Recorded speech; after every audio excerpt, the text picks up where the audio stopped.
Hi everyone, welcome to the bare minimum education. तो आज हम डिस्कस करेंगे 10 अप्रैल 2023 की द हिंदू और द इंडियन एक्सप्रेस का newspaper analysis. But before I start, I just want to say one thing that in case you find these videos helpful, you can always let me know that by commenting below, liking the video and subscribing to my channel if you haven't done that. तो आज की video का पहला article Indian express के explain section का एक article है, science का एक आर्टिकल है और बहुत ही ज़्यादा इम्पॉर्टेंट आर्टिकल है। लेकिन देखिए, आज की न्यूज़पेपर्स कवर करने के बाद हम कल की न्यूज़पेपर के भी इंपॉर्टेंट आर्टिकल्स डिस्कस करेंगे, यानी कि संडे की न्यूज़पेपर के। तो उसके लिए टाइम स्टैम्प अवेलेबल किया जाएगा डिस्क्रिप्शन में। If you want to watch yesterday's articles की डिस्कशन, तो आप उसे देख सकते हैं। ओके तो देखिए, यहाँ पे जो भी कुछ लीगो से रिलेटेड लिखा है, हम उसको बहुत ही सिंप्लीफाई करने की कोशिश करेंगे। और क्योंकि जो भी नॉन टेक्निकल बैकग्राउंड से आते हैं, उनके लिए ये बहुत ही कैसे वर्क करेगा, क्या आपको पता होना चाहिए थ्योरी ऑफ जनरल रिलेटिविटी के बारे में, या बहुत सारी ऐसी चीज़ें जो जितना सिंपल हो सके हम देखने की कोशिश करेंगे। ओके तो बी पेशेंट और समझिए, सब कुछ बहुत आसानी से आपको समझ आ जाएगा। What LIGO India will do, आप जानते हैं, देखिए क्या है कि इस तरह की चीज़ आपके मेंस के पर्सपेक्टिव से भी इंपॉर्टेंट है और प्रीलिम्स की भी पर्सपेक्टिव से। प्रीलिम्स में ऑफ कोर्स आप, जैसे कि मैंने आपको बताया था, हमने जब पिछले वीडियो में लीगो इंडिया के बारे में देखा था कि ग्रेविटेशनल वेव्स होती क्या है। ठीक है, तो आपके प्रीलिम्स में कंसेप्चुअल अंडरस्टैंडिंग आपको आना चाहिए कि क्या है ग्रेविटेशनल वेव से रिलेटेड, क्या बताएगा ग्रेविटेशनल वेव्स कैसे क्रिएट होती हैं। ठीक है, ये सब कुछ हमने देखा था। तो वैसे ही ग्रेविटेशनल वेव्स जब आपसे मेंस में क्वेश्चन पूछा जाएगा, तो उसका फर्स्ट पार्ट ग्रेविटेशनल वेव्स हो सकता है। What are gravitational waves, explain with respect to the functioning of LIGO India. ठीक है, तो ऐसा कुछ आएगा, तो आपको ऑफ कोर्स इसके दोनों पार्ट्स को आंसर करना पड़ेगा। अगर आपकी जो भी कंपाइलेशन आएगी, विजन आईएएस में इसे कवर किया जाएगा, तो उसको पॉइंटर्स वाइज आप कवर करके जा सकते हैं। अगर आप ये डिस्कशन भी सुन रहे हैं, सो इट्स एप्ट। ओके तो ये एक इम्पॉर्टेंट टॉपिक है, क्योंकि आप देख रहे हैं जैसे 2022 का भी क्वेश्चन पेपर अगर आप उठा के देखेंगे, तो उसमें जो साइंस के क्वेश्चन है वो वही हैं जो इस तरह का कुछ माइलस्टोन हमने वर्ल्ड साइंसेज में या इंडिया साइंसेज में देखा है। तो क्योंकि ये इतना बड़ा माइलस्टोन है भारत की हिस्ट्री के लिए, साइंस एंड टेक्नोलॉजी में एक बहुत बड़ा कदम भारत रखने जा रहा है, तो it is a huge thing. तो इसे आपको प्रिपेयर करके जाना है। ठीक है, तो हम देख लेते हैं कि यहाँ पे क्या लिखा है। अब फाइनली कैबिनेट ने, सरकार ने अपना फाइनल अप्रूवल दे दिया है किस चीज़ को, इंडिया का laser interferometer gravitational wave observatory यानी कि लीगो प्रोजेक्ट को। तो आप जानते हैं इसकी वजह से क्या होगा, भारत का सबसे बड़ा साइंटिफिक फैसिलिटी हमें मिलने वाली है। और इससे हम जो ऑन गोइंग ग्लोबल प्रोजेक्ट है, ग्लोबल नेटवर्क है लीगो का, उसके एक हम, आप कह सकते हैं, पार्ट बन जाएंगे। ओके तो हम बेसिकली किस प्रोजेक्ट का पार्ट बन जाएंगे, किस ग्लोबल प्रोजेक्ट का, जो एक प्रोजेक्ट चल रहा है to probe the universe by detecting and studying gravitational waves. आप जानते हैं, ठीक है। तो देखिए, ग्रेविटेशनल वेव्स जैसे आपके प्रीलिम्स में लिखा आ सकता है कि ग्रेविटेशनल वेव्स को अगर हम पढ़ लेंगे, तो इससे हमें डेफिनेटली नेचर ऑफ ग्रेविटी के बारे में तो इन्फॉर्मेशन मिलेगी ही, पर ऑफ कोर्स एक और चीज जो हमें पता चलेगी कि जिस सोर्स से ग्रेविटेशनल वेव्स आई हैं, वो सोर्स कैसा है। मे बी ब्लैक होल से आई है, किसी सुपरनोवा से आई है, तो हम उसको स्टडी कर सकते हैं जो बिलियंस ऑफ ईयर्स अगो हुआ था। ठीक है, तो very very important project for us. तो LIGO is an international network of laboratories that detect the ripples in space-time produced by the movement of large celestial objects like stars and planets. आप जानते हैं, अभी हम बहुत detail में समझेंगे कि क्या होता है, ग्रेविटेशनल वेव्स फॉर्म कैसे होती है, और कुछ चीज़ें देखिए, मैं ऑफ कोर्स इस डायग्राम की मदद तो लूंगी ही, लेकिन बहुत ही सिंपल, बहुत ही लेमन टर्म्स में आपको क्या विजुअलाइज करना है, एग्जाम्पल्स के माध्यम से हम समझने की कोशिश करेंगे। ओके तो यहाँ पे ये चीज लिखी है, द रिपल्स। तो देखिए, आप जानते हैं कि पहली बार किसने प्रिडिक्ट किया था, एल्बर्ट आइंस्टाइन ने किया था जनरल थ्योरी ऑफ रिलेटिविटी में, कि ऐसा कुछ रिपल फॉर्मेशन हो रही है स्पेस टाइम में, जिसे हम ग्रेविटेशनल वेव्स कहते हैं। इस तरह का कुछ हमें कहाँ से मिलता है, एल्बर्ट आइंस्टाइन। तो आपके प्रीलिम्स के पर्सपेक्टिव से क्या इंपॉर्टेंट हो जाता है, यूजुअली हम ग्रेविटी जो शब्द है, ग्रेविटी के साथ न्यूटन को जोड़ते हैं। तो आपके प्रीलिम्स में लिखा होगा कि gravitational waves were first postulated by Newton, Newton, which is wrong, completely wrong. Okay, तो ये चीज आपको पता होनी चाहिए, इसीलिए जो आपने थंबनेल अभी देखा it was about this only. तो ये यहाँ पे हम पढ़ रहे हैं, these ripples were first postulated in Albert Einstein's general theory of relativity that encapsulates our current understanding of how gravitation works. LIGO India कहाँ स्थित होगा, कहाँ लोकेट किया जाएगा? हिंगोली डिस्ट्रिक्ट में, महाराष्ट्र के 450 kilometres east of Mumbai. Okay, तो यहाँ और साथ ही में शुरू कब से होगा, फंक्शनिंग इसकी कब से शुरू होगी साइंटिफिकली, तो वो हम 2030 से देखेंगे। देखिए, हम बिल्कुल कोशिश हमें करनी चाहिए कि कोई भी डिले ना हो, क्योंकि ये एक बहुत बड़ा प्रोजेक्ट है। इंडिया का जो स्टैचर है, आप जानते हैं हम स्पेस में बहुत कुछ कर रहे हैं, तो एक आज हमें एडिटोरियल भी डिस्कस करना है इंडिया के स्पेस एवोल्यूशन के बारे में। और आप जानते हैं ये एक बहुत इंपॉर्टेंट क्वेश्चन है आपके मेंस के पर्सपेक्टिव से, क्योंकि स्पेस में रिसेंटली बहुत कुछ इंडिया कर रहा है और हमने अभी रिलीज की है इंडिया की स्पेस पॉलिसी 2023। तो इसके पर्सपेक्टिव में आपको स्पेस के बारे में, आप जानते हैं आज़ादी के अमृत महोत्सव पे हमने बहुत सारी सैटेलाइट, तो बहुत कुछ हो रहा है रिसेंटली, ठीक है। तो हमें बहुत ही डिटेल में जो हमारी हिस्ट्री रही है स्पेस की, हम कहाँ से आज कहाँ आ गए हैं, क्या हम स्पेस में करते हैं, सब कुछ देखेंगे हम। ओके, तो वैसे ही जैसे हम हर जगह we are rising, so this is a very very good opportunity for us, we should grasp it. Grasp तो हमें, चलिए प्रोजेक्ट तो है ही हमारे यहाँ पे बन ही रहा है, पर हमें इसमें डीले नहीं करना चाहिए।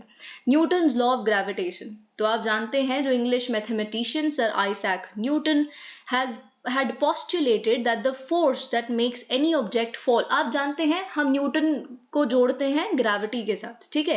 कैसे कि कोई भी अगर चीज ऊपर से सेब नीचे गिर रहा है धरती पे, है ना, तो कुछ धरती में ऐसा है, ग्राउंड में ऐसा है कुछ अट्रैक्शन जिसकी वजह से ऊपर से कुछ फॉल हो रहा है और वो नीचे आके गिर जाता है हमेशा, है ना। हम चल कैसे पा रहे हैं, क्योंकि कुछ है जो हमें अट्रैक्ट कर रहा है जमीन की तरफ, राइट। कुछ हमें ग्राउंड पे फॉल करने के लिए हमेशा कुछ कंपेल कर रहा है, ठीक है। तो यहाँ पे वही चीज लिखी है, he had postulated that the force that makes any object fall to the ground was also the one that makes heavenly bodies go round the orbits। यानी कि वही फोर्स जिसकी वजह से एक ऑब्जेक्ट अगर हम ऊपर से गिरे स्काई में से तो वो नीचे आके गिर रहा है हमारे अर्थ पे, एग्जैक्टली वही फोर्स रिस्पॉन्सिबल है जो एक पर्टिकुलर बॉडी के आसपास स्पेस में अगर कुछ ऑर्बिट में रोटेट कर रहा है, रिवॉल्व कर रहा है बेसिकली, या अपनी ऑर्बिट्स में बेसिकली कोई अगर प्लैनेट्स खड़े हैं सन के आसपास फॉर एग्जांपल, तो वही सेम फोर्स है, ग्रेविटी है, जो बेसिकली जिस फोर्स की वजह से एक ऑब्जेक्ट ऊपर से गिरने पे नीचे गिर रहा है, ठीक है। तो ये हमने कहाँ से सुना था, न्यूटन के मुंह से सुनी थी ये सारी बातें, ठीक है। Newton propose that this was due to the fact, तो न्यूटन ने ऐसा कहा कि ऐसे कैसे हो सकता है, कुछ तो बताया होगा। तो इन्होंने कहा that every celestial body exerted an attractive force on every other body in the universe. आप न्यूटन्स लॉ ऑफ ग्रेविटी पढ़ते हैं, राइट, तो उसमें यही होता है, यही उसका जो आप पढ़ेंगे तो जो सेंटेंस है वो यही है, दैट एवरी सेलेस्टियल बॉडी, है ना, exerts an attractive force in every other body in the universe. ये आप जानते हैं हर किसी के बीच में एक पुल फैक्टर है, एक ग्रेविटी है ना, दो ऑब्जेक्ट्स के बीच में। तो ही वर्कड आउट अ मैथमेट, और आप जानते हैं थोड़ी सी फिजिक्स यहाँ पे याद करने की कोशिश कीजिए, बहुत बेसिक स्कूल टाइम फिजिक्स है आपकी, कि मैथमेटिकल फॉर्मूला क्या है आपकी इस अट्रैक्टिव फोर्स की स्ट्रेंथ का, कैसे कि जो दो बॉडीज के बीच में यहाँ पे हम एक ग्रेविटेशनल पुल देख रहे हैं, उन दोनों बॉडीज के इन दोनों बॉडीज का डायरेक्ट जो मास है, दोनों बॉडीज का जो मास है उससे डायरेक्टली प्रोपोर्शनल है ग्रेविटेशनल पुल, और इनवर्सली प्रोपोर्शनल है किससे, डिस्टेंस बिटवीन देम से, ठीक है, square of the distance between them. तो m1 m2 upon a square या d स्क्वायर आप जो भी लिखते थे, ठीक है, वो आपको याद आ गया होगा। तो खैर आपके लिए इंपॉर्टेंट नहीं है, पर हमें ये चीज यहाँ से पता चल रही है। तो मोर देन 2 सेंचुरीज, कम से कम 200 साल तक, उससे भी ज्यादा, हम यही बेस्ट अंडरस्टैंडिंग ग्रेविटेशन से रिलेटेड जो हमें मिली वो न्यूटन्स लॉ ऑफ ग्रेविटेशन से ही मिल रही थी, ठीक है। तो ऑलमोस्ट जो भी उस समय तक हमें हमारी बुद्धि काम कर रही थी वो सब कुछ एक्सप्लेन कर पा रहा था, हर सोल्यूशन उसी लॉ से आ रहा था, कुछ दिक्कत आ नहीं रही थी, एक्सप्लेन कर पा रहा था motion of all celestial objects, है ना, क्योंकि हमें पता चल गया वो ग्रेविटेशन की वजह से they are in their places, है ना। मैथमेटिकल फ्रेमवर्क क्या था, रिजल्ट्स भी सही आ रहे थे, जो ऑब्जर्वेशंस हमें दिखा रही थी, है ना, जो ऑब्जर्वेशन हमें दिखा रही थी वही मैथमेटिकल फॉर्मूला जो उसने निकाला उससे हमारे रिजल्ट्स मैच कर रहे थे, तो कुछ दिक्कत नहीं आ रही थी। लेकिन और जानते हैं आप आज भी जो एलिमेंट्री साइंस एडुकेशन है उसमें न्यूटन्स लॉ ऑफ ग्रेविटी पढ़ाई जाती है, इसीलिए क्योंकि रेलेवेंस है। लेकिन कई चीजों के जो जवाब है वो हमें यहाँ से नहीं मिलते हैं। ठीक है, तो यहाँ पे वही लिखा है, and its mathematics continues to be applied in wide variety of modern day scientific investigations with a remarkable degree of accuracy. क्योंकि जो फॉर्मूला है वो तो अभी भी यही है, मैथमेटिकल फॉर्मूला। ठीक है, लेकिन कुछ डेफिशिएंसी सी, जैसे कि मैंने आपको बताया न्यूटन के लॉ में, तो वो हम देख लेते हैं। It suffered from a couple of major deficiencies, one of which was evident even during, तो कुछ तो देखिए न्यूटन को खुद को पता था, उसने खुद ने एक्नॉलेज किया न्यूटन ने, जब वो डिस्क्राइब कर रहा था ग्रेविटेशनल फोर्स को अपनी एक पब्लिकेशन जिसका नाम है mathematical principles of natural philosophy. ये सब आपने किताबों में जो बॉक्सेस बने होते थे आपके स्कूल टाइम की एनसीईआरटीज में, उसमें ये पब्लिकेशन में लिखी होती थी, अगर आप याद करेंगे तो। ठीक है, तो उसमें जब वो बेसिकली अपनी ग्रेविटेशन के बारे में बातचीत कर रहे थे, तब भी उन्होंने खुद ने एक्नॉलेज किया था कि जो मेरी थ्योरी है वो रीजन नहीं बता पा रही कि अट्रैक्टिव फोर्स तो है दो बॉडीज के बीच में, हर दो बॉडी के बीच में, लेकिन उसका रीजन क्या है, क्यों हो रही है ये attraction. Okay, why should every piece of matter feel attracted towards everything else? Why does this exist? तो ये तो खैर न्यूटन ने खुद बात की इस चीज के बारे में। एक और प्रॉब्लम आती है, एक और प्रॉब्लम कब आती है, start of the 20th century के आसपास, यानी कि 1900 अगर हम देखें, कुछ 1915 1910 इस आसपास हमने कुछ और दिक्कत देखनी शुरू की। क्यों? क्योंकि एल्बर्ट आइंस्टाइन की स्पेशल थ्योरी ऑफ रिलेटिविटी आई। अब स्पेशल रिलेटिविटी, ये हम अभी जनरल रिलेटिविटी की बात नहीं कर रहे, स्पेशल रिलेटिविटी जो पब्लिश हुई 1905 में, तो इसने एस्टैब्लिश किया, इस पर्टिकुलर स्पेशल रिलेटिविटी की थ्योरी ने, that nothing could travel faster than the speed of light, and you know that. ठीक है, कि कुछ भी इस दुनिया में, इस यूनिवर्स में ट्रैवल नहीं कर सकता किससे तेज, लाइट की स्पीड से तेज, है ना। लेकिन जो ग्रेविटेशनल फोर्स है वो तो हमें प्रोपगेट होता दिख रहा है इंस्टेंटेनियसली। आपको ऐसा लग रहा है कि आपके बीच में और एक सामने खड़े हुए इंसान के बीच में अगर कुछ पुल है, या फिर आप जिस जमीन पे खड़े हैं उसमें और आप में एक पुल है, तो क्या वो स्पीड ऑफ लाइट की उससे ट्रैवल कर रहा है? उससे तो बहुत जल्दी, क्योंकि आप खड़े ही हैं continuously. I hope you understand my point. कितना भी लार्ज डिस्टेंस हो तो कोई डिले नहीं आ रहा, स्पीड ऑफ लाइट से भी तेज है, तो कुछ यहाँ पे दिक्कत आनी शुरू हो गई। Time does not even figure in Newton's gravitational equation. आपको कहीं दिख रहा है m1 m2, मास ही मास है यहाँ पे, उसके अगर हम नीचे डिनोमिनेटर में आए तो डिस्टेंस है ना। और अगर हम इस साइड देख लें इक्वेशन की तो हमें ग्रेविटेशन मिलता है, तो टाइम तो यहाँ है ही नहीं कहीं पे। तो सबसे बड़ी दिक्कत तो टाइम की डेफिशिएंसी यहाँ आ गई कि टाइम को केटर क्यों नहीं किया आपने इक्वेशन में। तो फिर हम देखते हैं general theory of relativity. Just 10 साल बाद, यानी कि 1905 में हमने स्पेशल रिलेटिविटी का कॉन्सेप्ट देखा न्यूटन द्वारा। ठीक है, तो उसके 10 साल बाद यानी कि 1915 में न्यूटन नहीं, Einstein, I am really sorry. ठीक है, आइंस्टाइन का जब हमने एल्बर्ट आइंस्टाइन का ये 1905 में स्पेशल रिलेटिविटी का कॉन्सेप्ट देख लिया, फिर कम्स 1915, तो आइंस्टाइन क्या करते हैं, अपनी अंडरस्टैंडिंग को, हमारी अंडरस्टैंडिंग को ग्रेविटेशन की थोड़ी सी ऑल्टर करते हैं, और हम देखते हैं कैसे। With his general theory of relativity, he had already shown with special relativity that space and time were not independent entities but had to be woven together as space time। आप जानते हैं, अगर आप थोड़ी सी भी फिजिक्स जानते हैं, थोड़ी सी भी साइंस, तो स्पेस और टाइम दो अलग चीजें नहीं है, इंडिपेंडेंट नहीं है ये, दे आर इंटरडिपेंडेंट।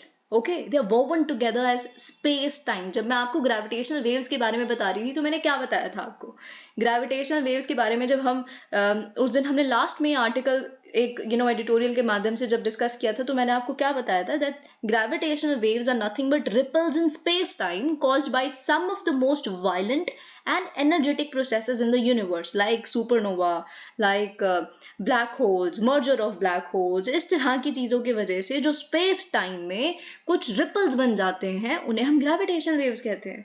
ठीक है, तो ये चीज हमने देखी थी। तो इसका मतलब क्या है कि जो स्पेस टाइम है वो एक ही एंटिटी है। ठीक है, they woven together space and time. तो ये चीज तो हमें ऑलरेडी पता चल गई थी स्पेशल रिलेटिविटी से, तो इसमें तो कुछ नया पता चला नहीं। ठीक है, लेकिन comes the theory of general relativity which was essentially a new theory of gravitation. Einstein took a huge leap of thought. अब हमें कुछ और यहाँ से पता चलता है। वो यहाँ पे प्रपोज करते हैं कि जो स्पेस टाइम है, it was not just a passive backdrop to the events happening in the universe. कि स्पेस टाइम है, इसमें सब कुछ हो रहा है, हम हैं, अर्थ है, प्लैनेट्स रिवॉल्व कर रहे हैं, बस स्पेस टाइम रुका हुआ है, थमा है, जैसा है वैसा है, एक स्टैटिक स्टेज प्रोवाइड कर रहा है सारे इवेंट्स के लिए, इनर्ट है, ट्रांसपेरेंट है। ये सारी चीजें उन्होंने स्पेस टाइम के लिए नहीं कही। उन्होंने कहा देखिए, instead space time interacts with the matter. ये सिर्फ एक बैकग्राउंड में ही बसी हुई एक ऐसी चीज है जिसपे सब कुछ हो रहा है, एक स्टेज पे जिसपे सारे इवेंट्स परफॉर्म किए जा रहे हैं, ऐसा नहीं है। स्पेस टाइम मैटर के साथ इंटरैक्ट करता है और इनफैक्ट खुद भी इस प्रोसेस में, इंटरैक्शन में खुद भी मैटर से इन्फ्लुएंस हो जाता है और मैटर को भी इन्फ्लुएंस कर देता है या इवेंट्स को भी इन्फ्लुएंस कर देता है स्पेस टाइम। ठीक है, तो बिल्कुल जैसे अब आप थोड़ा विजुअलाइज कीजिए, एक सॉफ्ट फैब्रिक लीजिए। आप सॉफ्ट फैब्रिक छोड़िए, मेरे कहने पे आप एक नेट अपने दिमाग में इमेजिन कीजिए। ठीक है, नेट वही वाला जिसपे हम लेट जाते हैं, या फिर कोई भी इस तरह का जो आप बीचेस पे देखते हैं, जिसपे you read a book and lie down, ऐसे वाले कोई भी नेट आप इमेजिन कीजिए। ठीक है, तो आपने उस नेट में क्या किया, उसमें नेट में आपने एक बॉल रखी, तो क्या हुआ, वो कर्व हो गया नीचे से, है ना, और वो दोनों साइड से ऊपर उठ गया उसके आसपास वाली जो नेट है, और वो कर्व हो गया, तो कर्ल हो गया उसके आसपास, है ना। तो ये बेसिकली क्या है, स्पेस टाइम इस जगह वो नेट था और मैटर यहाँ पे हमने बेसिकली जो बॉल थी वो देखी, तो दोनों इंटरेक्ट कर रहे हैं एक दूसरे से और दोनों एक दूसरे को इन्फ्लुएंस कर रहे हैं। नेट भी इन्फ्लुएंस हो गया, यानी कि स्पेस टाइम भी इन्फ्लुएंस हो गया। और जो बॉल है, बॉल भी क्या होता है, जब आप कोई भी ऑब्जेक्ट किसी चीज पे डालेंगे तो क्या होगा, उसको खुद की थोड़ी सी शेप चेंज होती है, एक साइड से थोड़ा सा कंप्रेस हो जाएगा, एक साइड से थोड़ा सा एलोंगेट हो जाएगा, और आप खुद देखिएगा बॉल भी तो नीचे से थोड़ी सी पिचकती है, चाहे कितनी भी हवा भरी हो उसके अंदर। तो इसका मतलब क्या है, वो खुद भी इन्फ्लुएंस हो रही है। I hope you got my point. ठीक है, तो ये चीज हमें यहाँ पे पता चलती है। तो ये जो कर्वेचर हम देख रहे हैं स्पेस टाइम में, यानी कि नेट में, so produced was the reason other smaller bodies in the vicinity felt the gravitational pull।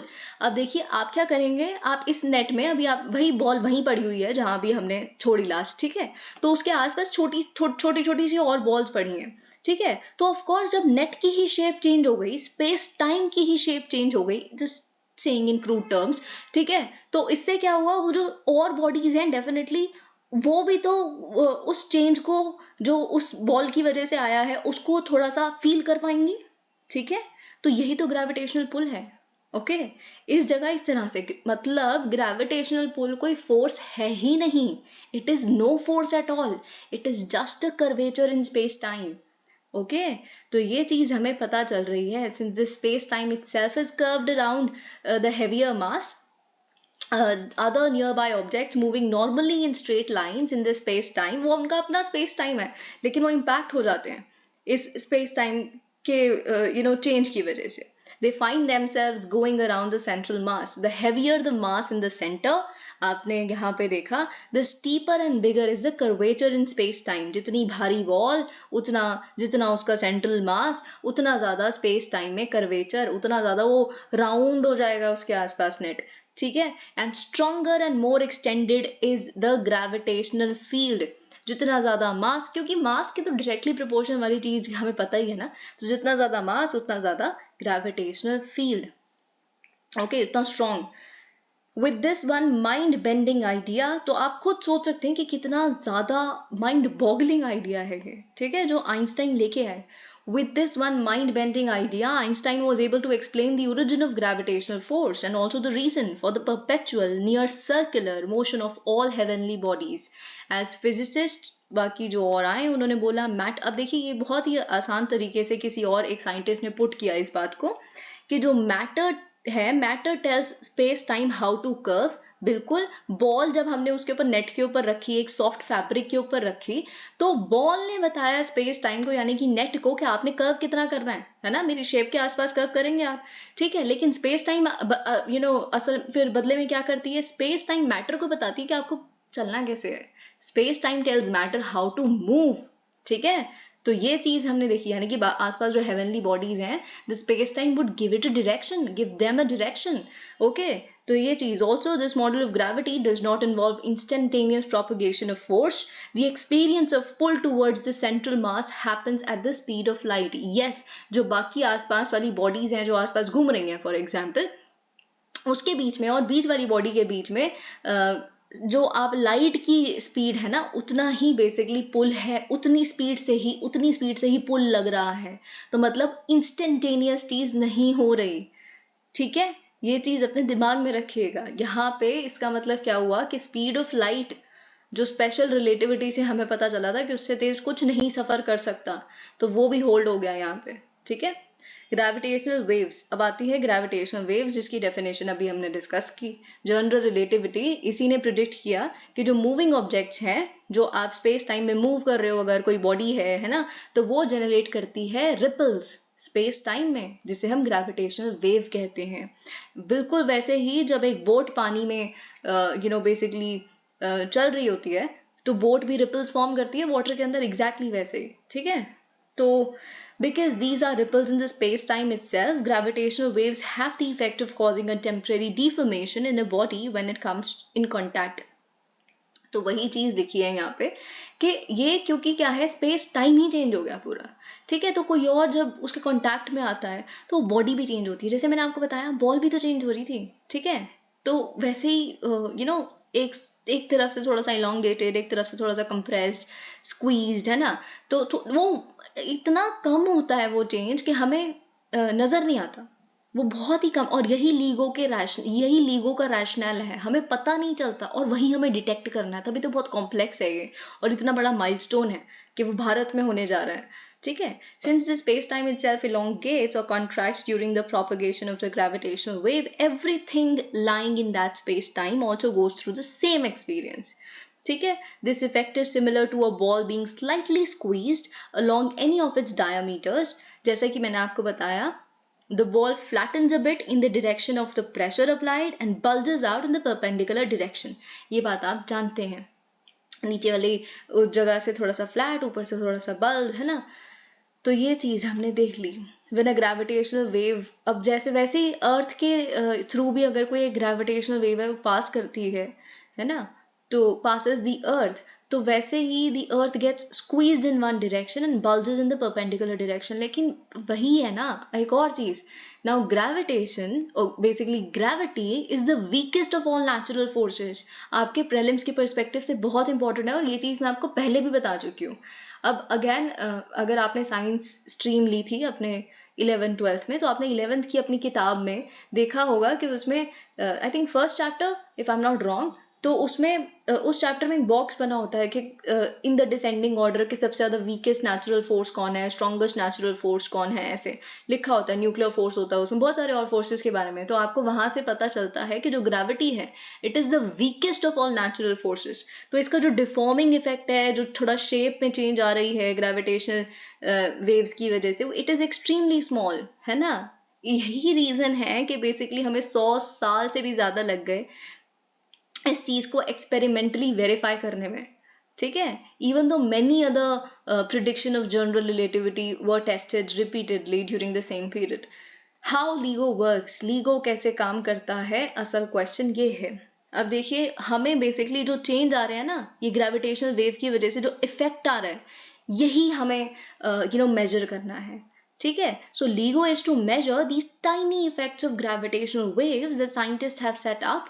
Okay, the Laser Interferometer Gravitational Wave Observatory, one of the most complex pieces of, जैसे कि मैंने बताया, it is very complex, very sensitive. Okay, इतना false यहाँ पे reading होने के chances होते हैं कि बहुत संभाल के हमें चलना पड़ेगा. हम देखेंगे कैसे. The observatory comprises, ऑब्जर्वेटरी में है क्या, जैसे कि आप यहाँ देख सकते हैं ना, मैं आपको बताती हूँ. ये क्या है, फॉर एग्जाम्पल ये है लेजर. ठीक है. यहाँ से मैंने देनी है लाइट रेज देनी है. ठीक है. ठीक है. तो फिर उसके बाद बेसिकली यहाँ आप देख रहे हैं, ये एक ट्यूब है और इसके परपेंडिकुलर में एक और ट्यूब है, ट्यूब नंबर 1, ट्यूब नंबर 2, और इसमें मिरर्स लगे हुए हैं. ठीक है. अंदर मिरर लगा हुआ है, आप देख सकते हैं. ठीक है. तो यहाँ पे बेसिकली मैंने क्या किया, लेज़र यहाँ आई, छोड़ी लाइट रेज, और यहाँ से बेसिकली एक यहाँ चली गई, एक यहाँ चली गई, फिर क्योंकि मिरर है तो रिफ्लेक्ट वापस कर गई, है ना, फिर क्योंकि यहाँ गई तो मिरर है तो रिफ्लेक्ट वापस कर गई। मैं बहुत सिंप्लीफाई करके आपको बता रही हूँ, ठीक है। तो फिर यहाँ आ गई दोनों, अब तो इसको थोड़ा सा टिल्ट किया जाता है, यहाँ इन्होंने बीम स्प्लिटर के थोड़ा टिल्ट नहीं किया, थोड़ा सा टिल्ट करते हैं। तो टिल्ट होने की वजह से क्या होता है कि ये सारी यहाँ फोटो डिटेक्टर, और यहाँ पे हमें कुछ डिटेक्ट करना है जो हम डिटेक्ट कर लेते हैं कि यहाँ वाले मिरर से कुछ आ रहा है, यहाँ वाले मिरर से कुछ आ रहा है, तो दोनों है कैसे, ठीक है। तो ये बेसिकली, ये आप एक बेसिक सेटअप देख सकते हैं, लीगो का ऐसा है कुछ, ठीक है। तो जो बेसिकली यहाँ पे हम देख रहे हैं ऑब्जर्वेटरी में 4 किलोमीटर लंबी वैक्यूम चेम्बर्स हैं, जो मैंने 2 ट्यूब्स अभी बताई ना परपेंडिकुलर, ठीक है, built perpendicular to each other. Highly reflective mirrors are placed at the end of vacuum chambers. Light rays क्या है, रिलीज की साइमल्टेनियसली, जैसे कि मैंने बताया, लेजर छोड़ी, ठीक है, बोथ वैक्यूम चेम्बर्स में। उन्होंने क्या किया, मिरर को हिट किया, रिफ्लेक्ट की, वापस आ गई, और फिर हमें इसे कैप्चर करना है फोटो डिटेक्टर के माध्यम से, ठीक है। नॉर्मल सर्कमस्टांसेस में क्या होगा, लाइट रेज जो हमने बोथ चेम्बर्स में अभी छोड़ी है ना, वो साइमल्टेनियसली रिटर्न करनी चाहिए। लेकिन अब जो ग्रेविटेशनल वेव है, क्योंकि हम यहाँ पे क्या कर रहे हैं, ग्रेविटेशनल वेव की बात कर रहे हैं, जब ग्रेविटेशनल वेव आती है तो जो एक चेम्बर है it gets a little elongated, we wouldn't see it of course, बहुत, अभी हम देखेंगे कितना कम डिफरेंस है, तभी तो इतना कॉम्प्लेक्स है ये। तो जो वन ऑफ द चेम्बर्स हैं vacuum chambers, it gets a little elongated, और दूसरे हाथ पे जो दूसरे वाला है basically it gets a little squeezed, ठीक है। और in this case light rays do not return simultaneously, क्योंकि क्या है, ऑफ कोर्स अगर किसी का छोटा सफर हो गया कंप्रेशन की वजह से, है ना, और एक का इलोंगेट हो गया तो ज्यादा सफर हो गया ना, तो इसका मतलब क्या है कि जो लाइट रेज है वो साइमल्टेनियसली नहीं रिटर्न कर रही फोटो डिटेक्टर में, एक फेज डिफरेंस है दोनों के बीच में, दोनों लाइट रेज की, ठीक है, जो 2 डिफरेंट ट्यूब से वापस आ रही है। तो इस फेज डिफरेंस की अगर हमें प्रेजेंस है कि अच्छा हाँ ये फेज डिफरेंस है, तो इसका मतलब क्या है कि जो हमने अभी डिटेक्ट किया है वो एक ग्रेविटेशनल वेव है। Okay, I hope you got my point. तो ये चीज, इससे हमें पता चलेगा अच्छा ग्रेविटेशनल वेव है। जब हमें ये पता चल गया ग्रेविटेशनल वेव है तो हमें ये भी पता चल जाएगा कहाँ से आई है ग्रेविटेशनल वेव। 9 इस तरह की ग्रेविटेशनल वेव्स हम ऑलरेडी डिटेक्ट कर चुके हैं आज तक, कैसे कैसे वो भी हम देख लेंगे अभी। The precision of the measurements required to detect the gravitational waves is mind boggling. अगर हम यहाँ देखें at a 4 kilometre scale, the changes in the distance that light has to travel because of the gravitational waves are 10,000 times smaller than the width of the proton, and the LIGO instruments are designed to pick this up. आप खुद देख सकते हैं, okay. तो जैसे मतलब बहुत ही कम difference है और हमें उसे डिटेक्ट करना है। द फर्स्ट एवर डिटेक्शन कब हुई थी, ये आपके प्रीलिम्स के पर्सपेक्टिव से इंपॉर्टेंट है। पहली बार हमने ग्रेविटेशनल वेव डिटेक्ट की है सितंबर 14, 2015 में by the 2 US based LIGO detectors. Okay, तो ये ग्रेविटेशनल वेव कहाँ से प्रोड्यूस हुई थी, मर्जर ऑफ 2 ब्लैक होल्स से, ओके, जो 29 and 36 times the mass of the sun था। ये दोनों ब्लैक होल्स थे basically 1.3 billion years ago. Okay, तो हमने आप खुद सोचिए कि कितना फैसिनेटिंग है ये black hole mergers. 2 black hole जो मर्ज करते हैं, कंबाइन करते हैं, they are the source of some of the strongest gravitational waves, you must know this, okay. But even these are extremely feeble to detect, लेकिन इतनी strongest of gravitational waves produce करने के बाद भी इसे डिटेक्ट करना बहुत ही बड़ा टास्क था। हमने इतना बड़ा टास्क था और इतना मुश्किल था और इतना नेग्लिजिबल डिटेक्शन होती है कि हमें कितनी बार साइंटिस्ट ने बेसिकली इन रिजल्ट्स को चेक किया, काउंटर चेक किया, 4 महीने तक चेक ही करते रहे before announcing their findings. Okay, तो इसी वजह से ये जो अचीवमेंट थी जो हमें 2016 में फिर फाइनली इसे अनाउंस किया गया, तो 2017 में इसे नोबेल प्राइज मिला था, ठीक है। तो नोबेल प्राइज वाला भी एक चीज है जो आपके प्रीलिम्स के पर्सपेक्टिव से is important. Since then 9 more, तो बेसिकली 10 हो गई, ठीक है। तो 9 more gravitational wave events have been detected by 4 observatories. 5th Bharat में बन रही है, important for your prelims. 4 observatories already LIGO की हैं। LIGO इज मतलब O stands for observatory unique है। US में, यूरोप में, जापान में। US, Europe, Japan and now India.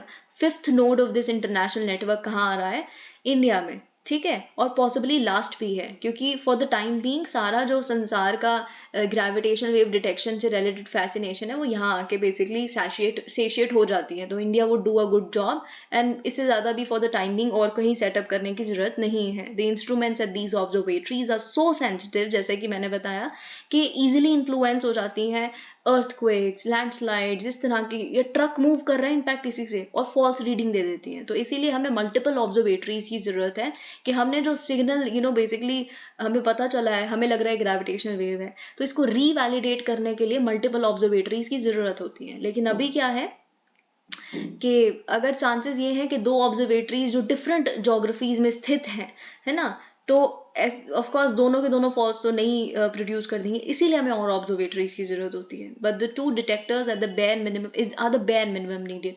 Yes definitely 2 detectors तो चाहिए ही चाहिए, ठीक है। तो वही चीज हम देख रहे हैं। More are needed to tap all possible sources of gravitational waves and to improve the quality and accuracy of information. The LIGO website indicates that India detector, the 5th node, could be all that is required for the time being, जैसे कि मैंने आपको बताया। और ये भी क्योंकि एक मोमेंटस माइलस्टोन है ये भारत के लिए। और हम आप जानते हैं कि स्पेस में बाकी और इंटरनेशनल साइंस प्रोजेक्ट्स में कितना बढ़ चढ़ कर पार्ट लेते हैं, जैसे लार्ज हैड्रॉन कोलाइडर, है ना, इस तरह के एक्सपेरिमेंट्स, या फिर जो एक थर्मो न्यूक्लियर रिएक्टर बन रहा है ना, तो उसमें भी हम, जिससे हमें basically controlled nuclear fusion reaction करवाना है, फिजन नहीं fusion, which is very tough. Okay, तो इसमें भी हम बढ़ चढ़ कर पार्ट ले रहे हैं। Okay, so India is also expected to be a partner country in setting up a next space station, क्योंकि जो अभी वाला इंटरनेशनल स्पेस स्टेशन है उसकी तो एंड ऑफ लाइफ आने वाली है इसी डेकेड के एंड में। तो हम एक नया स्पेस स्टेशन जो आएगा उसमें भी बढ़ चढ़ कर पार्ट लेंगे। तो इससे पता चलता है कि इंडिया साइंस एंड टेक्नोलॉजी में काफ़ी अच्छा परफॉर्म कर रहा है। तो हमें, क्योंकि इतनी बड़ी चीज़ यहाँ होने वाली है, वो हमें यहाँ डीले नहीं करना चाहिए, क्योंकि डीलेज एक चीज़ है जो बहुत ही बुरी बात है, but India is infamous for delays, है ना। तो हमने इंडिया बेस्ड जो न्यूट्रिनो ऑब्जर्वेटरी बनानी थी बेसिकली तमिलनाडु में, वो अभी तक पता नहीं है, कुछ भी अता पता नहीं है ना। कब से पढ़ रहे होगे आप इस चीज़ के बारे में भी, लेकिन you don't know anything about it as of yet. तो LIGO therefore is very crucial to demonstrating India's intent and capability to pull off complex science projects on its own।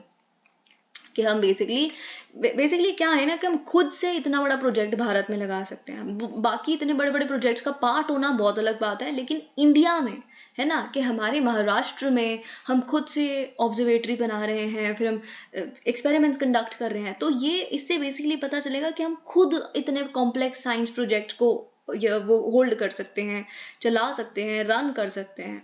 तो ये एक बहुत बड़ी चीज़ है जिसमें definitely there is no doubt India would even outperform others. Okay, तो अब देखिए एक और चीज़ जो आपको पता होनी चाहिए, ग्रेविटेशनल वेव हमने देख लिया, LIGO देख लिया, आइंस्टाइन देख लिए, न्यूटन देख लिए, जो भी कुछ इससे रिलेटेड आएगा वो सब कुछ हमने कवर कर लिया। आपको ये भी पता होना चाहिए इंटरफेरोमीटर क्या होता है। Interferometer basically scientific investigation tools होते हैं जो क्या करते हैं, 2 या 2 से ज़्यादा सोर्सेज ऑफ लाइट को कंबाइन कर देते हैं, मर्ज कर देते हैं, ठीक है। अब आप दो चीज़ों को जब मर्ज करेंगे तो एक इंटरफेरेंस हो जाएगी दोनों की एक दूसरे से, है ना, कुछ इंटरफेरेंस आ गई। तो इससे क्या होगा, इस केस में जब आप 2 या 2 से ज़्यादा सोर्सेज ऑफ लाइट को मर्ज कर रहे हैं तो it would create an interference pattern here, जिसे मेजर किया जा सकता है और एनालाइज किया जा सकता है। तो इंटरफेरोमीटर्स बेसिकली ये इंटरफेरेंस पैटर्न क्रिएट करने के लिए यूज़ किए जाते हैं। Interferometers were pioneered in the mid to late 1800s by number of scientists. In 1960s basically क्या हुआ, हमें यहाँ पे कुछ एक फिक्स्ड अच्छा इंटरफेरोमीटर का पैटर्न मिल जाता है जो हम LIGO में भी यूज़ कर रहे हैं। जैसे जो हमने अभी डायग्राम देखा वो उसी का एक पैटर्न है, ठीक है। तो जो एल्बर्ट माइकलसन और एडवर्ड मॉर्ले वॉज आइडेंटिफाइड, जो इन्होंने पैटर्न दिया, as a natural fit for the detection of gravitational wave strain on space time given its precise measurement of the phase change of the light travelling along the 2 perpendicular arms, जैसा कि हम सब कुछ देख चुके हैं। Michelson का ये जो इंटरफेरोमीटर का ऑप्टिकल कॉन्फ़िगरेशन है, यही आज कोर आप कह सकते हैं इन तरह की ऑब्जर्वेटरीज का बनाता है, ठीक है। तो ये चीज़ यहाँ पे हम देख रहे हैं, gravitational waves, everything, I have explain everything, so कुछ भी नहीं रह गया यहाँ पे, ठीक है।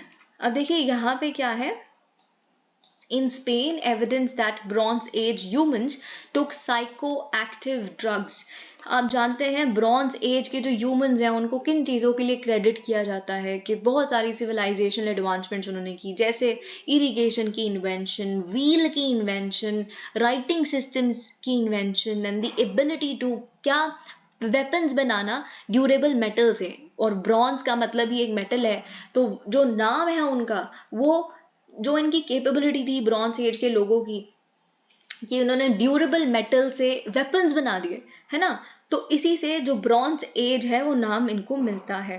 ओके, तो अब फाइनली हमें कुछ और पता चल रहा है। अब हमें क्या मिला है, स्पेन की एक एंशियंट ब्यूरियल केव से हमें मिला है कुछ ह्यूमन हेयर का स्ट्रैंड, ठीक है, स्ट्रैंड्स ऑफ ह्यूमन हेयर, ठीक है। तो इससे हमें एक और चीज पता चल रही है, अगर जब हमने इसे टेस्ट किया इस हेयर सैंपल को, तो हमें पता चला है कि साइको एक्टिव ड्रग्स लिया करते थे रेगुलर बेसिस पे जो ब्रॉन्ज एज के लोग थे, यूरोपियंस बेसिकली, ठीक है। The hair found inside wooden containers hidden deep within a sealed grotto in Minorca. देखिए मिनोरका आपको पता होना चाहिए क्योंकि ये न्यूज में है ना, और यहाँ से हमें हेयर सैंपल मिला और ब्रॉन्ज एज की इतनी बड़ी हमें फाइंडिंग पता चल रही है कि वो साइकोएक्टिव ड्रग्स वो भी बहुत ही फ्रीक्वेंटली लिया करते थे, जिससे हेलुसिनेशंस उनको फील होती रहे, ये उनके डेली लाइफ का रिचुअल का एक पार्ट ही था, ठीक है। तो ये चीज हमें पता चल रही है। तो स्पेन के basically it's not Spain actually, एक आइलैंड है ऑफ स्पेन, तो आपको ये पता होना चाहिए island off the coast of eastern Spain, it's Minorca, ठीक है। तो ये कौन सी जगह है, प्लेसेस इन न्यूज में से आपको यहाँ पता चलती है। Tested positive for a number of mind altering compounds, क्योंकि हेलुसिनेट करते हैं, राइट, तो mild altering compound suggesting that the people who lived there 3000 years ago incorporated इस तरह के जो साइको एक्टिव ड्रग्स थे अपनी डाइट में, अपने रिचुअल्स में, जैसा भी आप कह लें, ठीक है।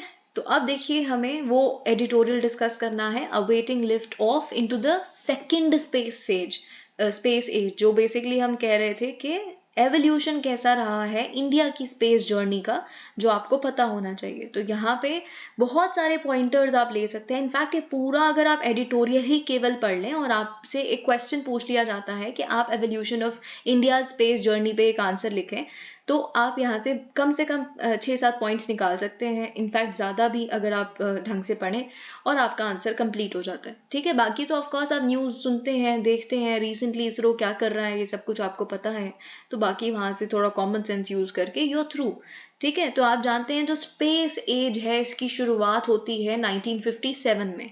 कैसे शुरुआत होती है, जब सैटेलाइट स्पुतनिक 1 को लॉन्च किया जाता है, और फिर 1961 में क्या होता है, एक कॉस्मोनॉट यूरी गैगरिन, आप जानते हैं, सब जानते हैं, जिन्हें जो पहले संसार के इंसान बनते हैं स्पेस में जाने वाले, यूरी गैगरिन 1961। फिर उसके बाद कम्स 1969, नील आर्मस्ट्रॉन्ग को हम सब जानते हैं कि उन्होंने हिस्ट्री क्रिएट की by walking on the moon. तो ये बेसिकली क्या हुआ, ये सब कुछ जो हमने देखा, Sputnik 1, Yuri Gagarin into space, Neil Armstrong, ये सब कुछ फर्स्ट स्पेस एज को एक रियलिटी बनाते हैं। ये हमने सब कुछ फर्स्ट स्पेस एज के बारे में डिस्कस किया है। क्वेश्चन ये भी आ सकता है आपका, ये इनफैक्ट ऐसे का भी क्वेश्चन हो सकता है कि कैसे जो सेकंड स्पेस एज है जो हम आज जिसमें हैं, it is different from the first space age, this definitely can be a question, ठीक है। तो वो भी हम यहाँ देखेंगे। तो जो आज जैसे कि हम कह रहे हैं आज सेकंड स्पेस एज का ज़माना है, ठीक है। तो देखिए वैसे हमें प्रिसाइज डेट नहीं पता कि सेकंड स्पेस एज है वो शुरू कब हुई, जैसे कि हम यहाँ कह रहे हैं फर्स्ट स्पेस एज की शुरुआत 1957 में हुई, यहाँ हमें पता नहीं है कब शुरू हो गया ये, ठीक है। लेकिन जो दोनों में डिफरेंस है वो हमें बहुत ही अच्छे से पता है, ओके। तो यहाँ हम देखेंगे, आप जानते हैं पहली बात तो देखिए साइंस की देन, जो इतना साइंटिफिक एक्सप्लोजन हमने देखे, वो सब कुछ एक क्राइसिस की देन है। वो क्राइसिस का नाम है कोल्ड वॉर।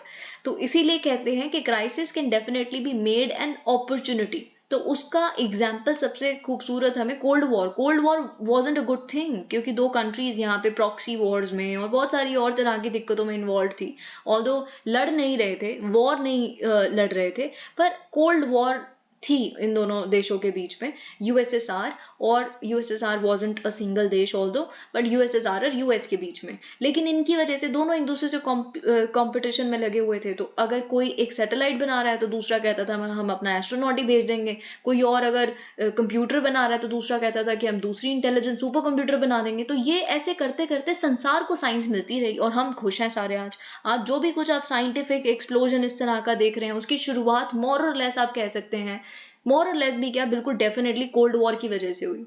तो ये चीज आप जानते हैं। ओके तो वही चीज यहाँ पे भी लिखी है 1950 से 1991 के बीच में, a period dominated by cold war. हमने क्या देखा, 60 to 120 स्पेस लॉन्चेस देखे एनुअली, ठीक है। एंड 93% इनमें से जो लॉन्चेस थे वो यूएस और यूएसएसआर ही की सरकारें कर रही थी, जैसे कि मैंने आपको बताया।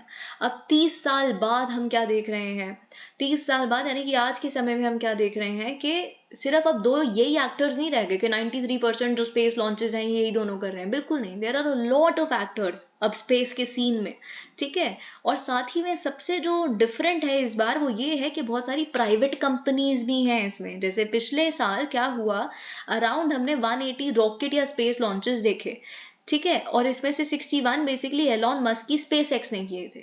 90% ऑफ ग्लोबल स्पेस लॉन्चेस जो 2020 से हो रहे हैं, it is by and for the private sector. तो यहाँ पे एक सबसे बड़ा प्लेयर कौन निकल के आ रहा है, वो है प्राइवेट सेक्टर, जो फर्स्ट स्पेस एज में नहीं था। ये दोनों देशों की राइवलरी की वजह से स्पेस वॉर छिड़ गई थी एक तरह से आप कह सकते हैं, या साइंस वॉर, ठीक है। India space journey begins. तो आप जानते हैं इंडिया की एक बहुत मॉडेस्ट एंट्री हुई। हम ये नहीं कहेंगे कि हमने बहुत माइलस्टोन पहले ही, जैसे ही हमारी स्पेस एज में एंट्री हुई हमने एक माइलस्टोन खड़ा कर दिया, नहीं। एक हमारी मॉडेस्ट, बिल्कुल आप कह सकते हैं एवरेज एंट्री है, ठीक है, थोड़ी सी।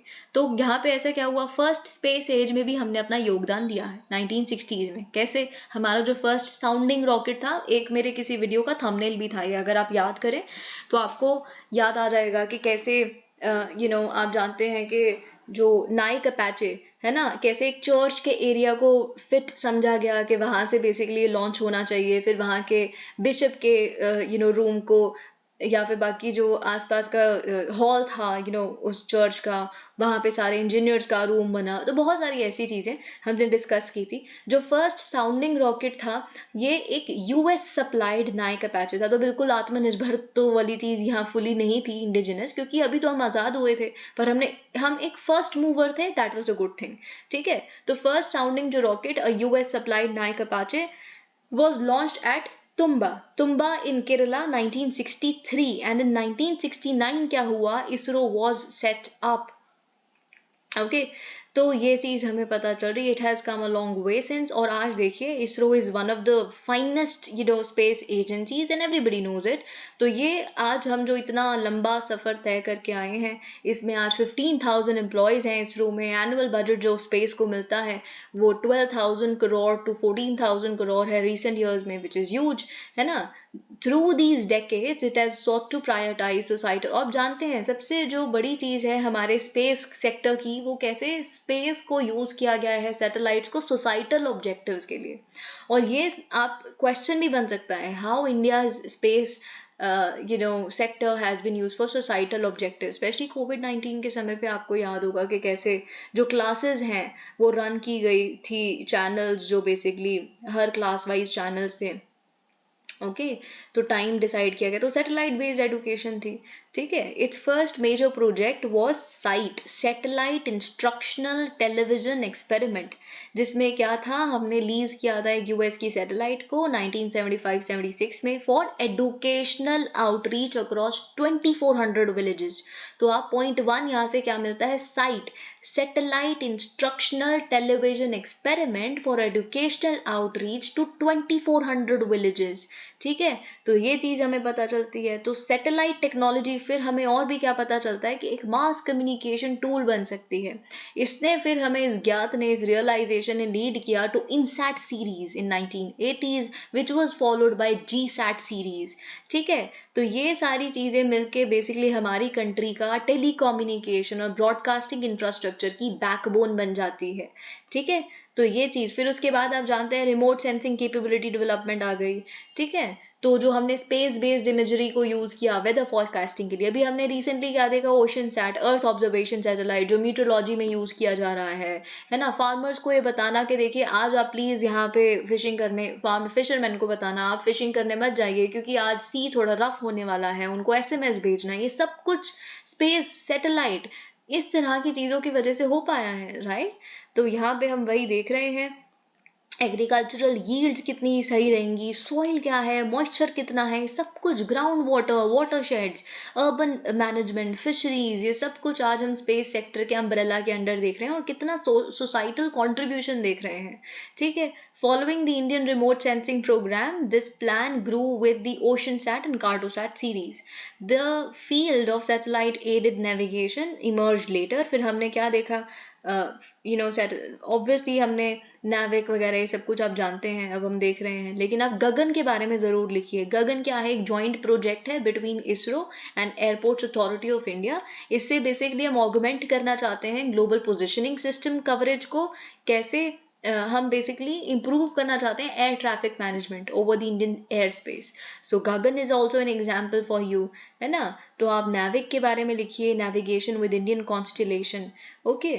और फिर उसके बाद ये सब कुछ तो खैर satellite, societal communication, backbone, GSAT, Oceansat, NavIC, Gagan, ये सब कुछ तो बहुत सही है। लेकिन उसके साथ साथ हम पैरेलली और क्या कर रहे हैं, अपने रॉकेट्स भी बना रहे हैं, यानी कि सैटेलाइट लॉन्च व्हीकल्स भी बना रहे हैं। तो वो कैपेबिलिटी में भी आप आज जानते हैं, आज तो हम कमर्शियल एरा में हमने पैर रख दिया, जहाँ पे हम कॉन्ट्रैक्ट लेते हैं, हमारा PSLV ऊपर जाता है और उनकी सैटेलाइट छोड़ के आता है, तो हमें पैसा मिलता है उसका।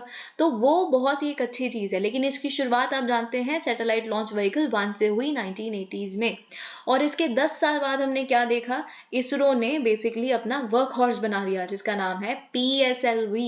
आज ये 50 से ज़्यादा सक्सेसफुल लॉन्चेस कर चुका है and PSLV is definitely a success story for our space sector.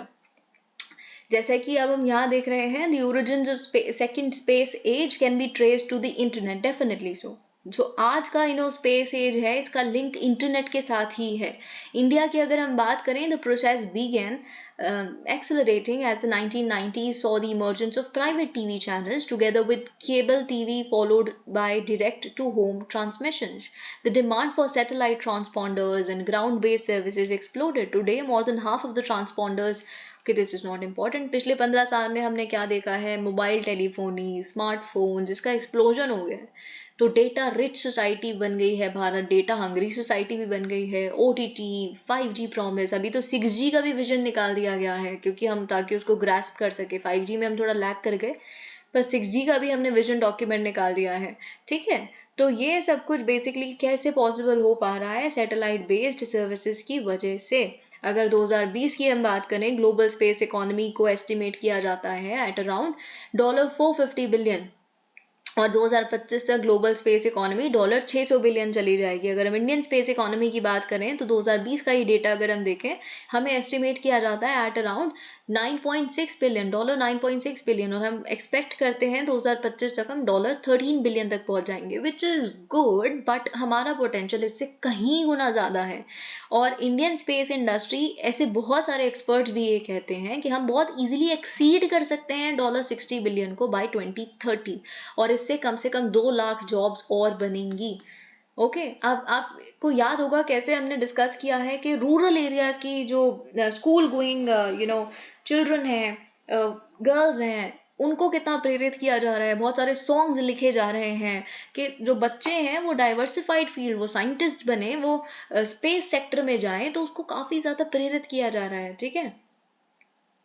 In terms of space activities, downstream activities, आप जानते हैं डाउनस्ट्रीम एक्टिविटीज़ का मतलब है सैटेलाइट सर्विसेज, यानी कि बेसिकली जो हमारी इकोनॉमी में हेल्प करें। सैटेलाइट सर्विसेज जो भी अभी हमने देखी, रीजनल सर्विसेज, या ये फार्मर्स को बताना, फिशरमैन को बताना, ये टेलीफोनी, ये सब कुछ डाउनस्ट्रीम एक्टिविटीज़ होती हैं, ठीक है। तो it accounts for over 70% of India's space economy. Upstream activities जो हैं सैटेलाइट मैन्युफैक्चरिंग की, लॉन्च सर्विसेज की, है ना, इसमें अभी स्मॉलर शेयर है ना।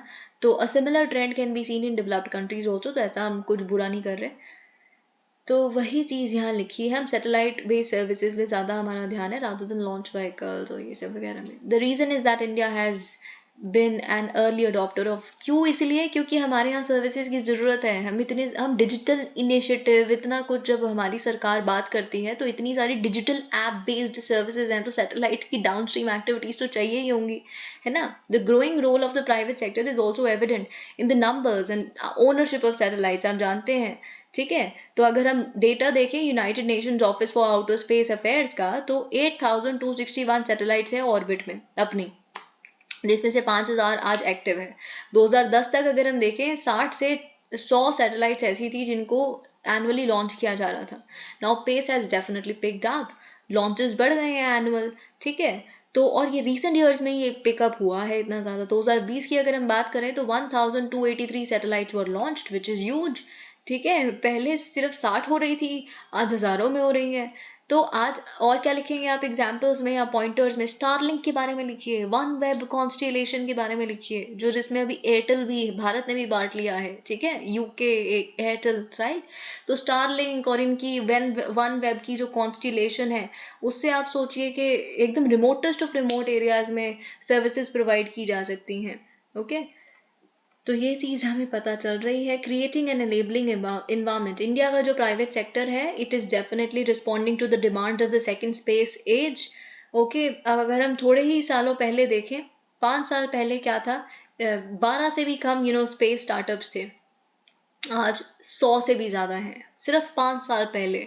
तो इंडिया का जो प्राइवेट सेक्टर है, it is responding to the demands of the second space age and the government is definitely providing a conducive environment. The sector is poised for take off as a transformative growth multiplier like the IT industry. जैसे IT explosion हुआ ना, IT revolution, ये वो, वैसे ही हम space sector में भी एक ट्रांसफॉर्मेशन देख रहे हैं। तो क्योंकि जो आज है, इसरो मैनेज करता है 4 से 5 लॉन्चेस एनुअली, लॉन्चेस की बात कर रहे हैं हम, ठीक है?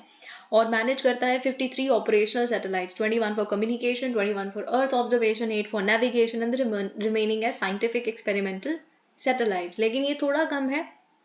अगर हम हर चीज़ में कहते हैं चाइना को मैच करना है या उनको ओवरकम करना है या जो भी, तो चाइना में तो 541 बेसिकली ऑपरेशनल सैटेलाइट्स हैं, मैनेज की जाती हैं, यहाँ 53 है, तो definitely we have to buck up. In addition ISRO has, और साथ ही में और क्या लिखेंगे आप? इतना कुछ हमने पढ़ लिया, राइट? स्टारलिंक, वन वेब, है ना?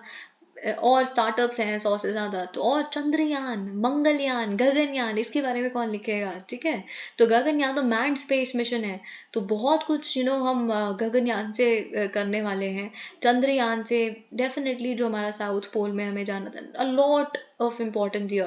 ISRO has always been an open organization and it has worked very closely with the private sector and आज भी कर रहे हैं। और क्या लिखेंगे आप? प्राइवेट सेक्टर की इतनी बात हो रही है तो लिखो प्राइवेट सेक्टर के बारे में, क्या लिखेंगे आप? कैसे अभी जो इंडिया की स्पेस पॉलिसी आई है, जो यहाँ नहीं लिखी 2023, वो बिल्कुल कहती है कि जो इसरो है वो केवल रिसर्च पे ध्यान देगा और जो प्राइवेट सेक्टर है वो बाकी सारी चीज़ें संभालेगा, चाहे वो लॉन्च व्हीकल्स ही मैन्युफैक्चर करना क्यों ना हो, सैटेलाइट मैन्युफैक्चरिंग क्यों ना हो, एवरीथिंग, ओके? तो ये चीज़ हम देख रहे हैं।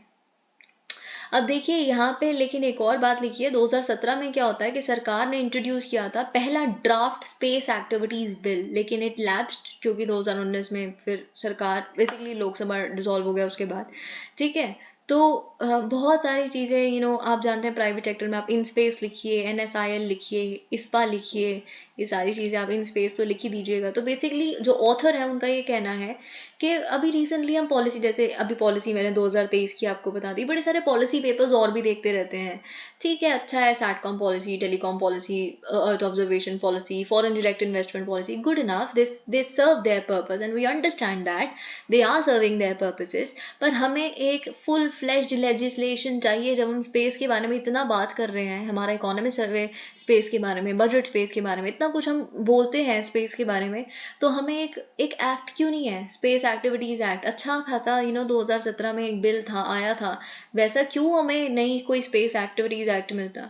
तो उसकी बहुत ज़्यादा ज़रूरत है, क्योंकि कोई भी पॉलिसी, स्कीम, योजना, ये कुछ भी ऐसा एक एक्ट का कोई मुकाबला नहीं है, ठीक है? तो ये बात आप जानते हैं, क्योंकि जो लीगल ग्राउंडिंग, जो फर्मनेस आती है उससे, और जो बिल्कुल कैटेगराइजेशन एकदम रिजिड आप कह सकते हैं जो होती है उसे, कि अच्छा ये आपका काम है, अथॉरिटाइजेशन आपने करनी है, लाइसेंस आपने देना है, इतने में इतने टाइम में इतना काम करना है, ये सब कुछ एक एक्ट से आ सकता है, ठीक है कि, और वो हमारे पास अभी है नहीं है। और अगर हम सच में सेकंड स्पेस एज में बहुत अच्छा परफॉर्म करना चाहते हैं तो हमें एक एक्ट की ज़रूरत है।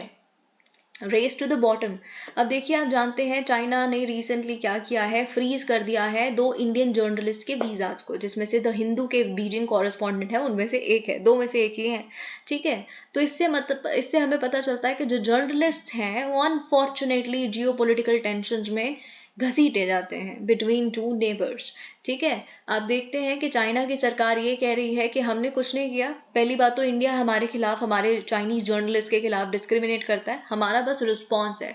आप हर चीज़ में रेसिप्रोसिटी कहते हैं तो हम यहाँ पे रेसिप्रोसिटी कर रहे हैं, ठीक है। 2017 में देखिए क्या है, चाइना ने कहा कि इंडिया ने क्या किया, हमारे जो वीज़ाज जो हमारे यहाँ के जर्नलिस्ट को मिला करते थे, है ना, उनको 3 महीने कर दिया, जबकि 1 साल का वीजा होता है। ऐसा क्यों? और यही चला आ रहा था, अचानक से आपने 2017 में ऐसा क्यों किया, ठीक है। तो और साथ ही में यहाँ पे हम मार्च 31 को क्या देख रहे हैं, इसी साल के जो शिन्हुआ रिपोर्टर है उनको बोला गया है that you have to leave India, और इंडिया ने इस बात का डिनाई नहीं किया कि हमने नहीं कहा, हमने कहा है, क्योंकि ठीक है। जो देखिए ऑथर ये कहते हैं इट इज़ अनफॉर्चुनेट, ऐसा नहीं होना चाहिए, हम देखेंगे कैसे, ओके। तो अब देखिए वही चीज़, अब मैं आपको एक और चीज़ बताऊं, क्योंकि यहाँ पे 2016-2017 की बात हो रही है। तो 2016 में एक्चुअली क्या हुआ था ना, कर्नाटका में कुछ तिब्बतन कैंप्स हैं जिसमें आई थिंक अराउंड कुछ 40,000 के करीब तिब्बतन्स रहते हैं, बहुत सारे तिब्बतन्स रहते हैं बेसिकली। तो उन कैंप्स में, तिब्बतन सेटलमेंट्स में क्या हुआ था, जो शिन्हुआ के 2-3 रिपोर्टर्स थे चाइनीज़, वो चले गए थे।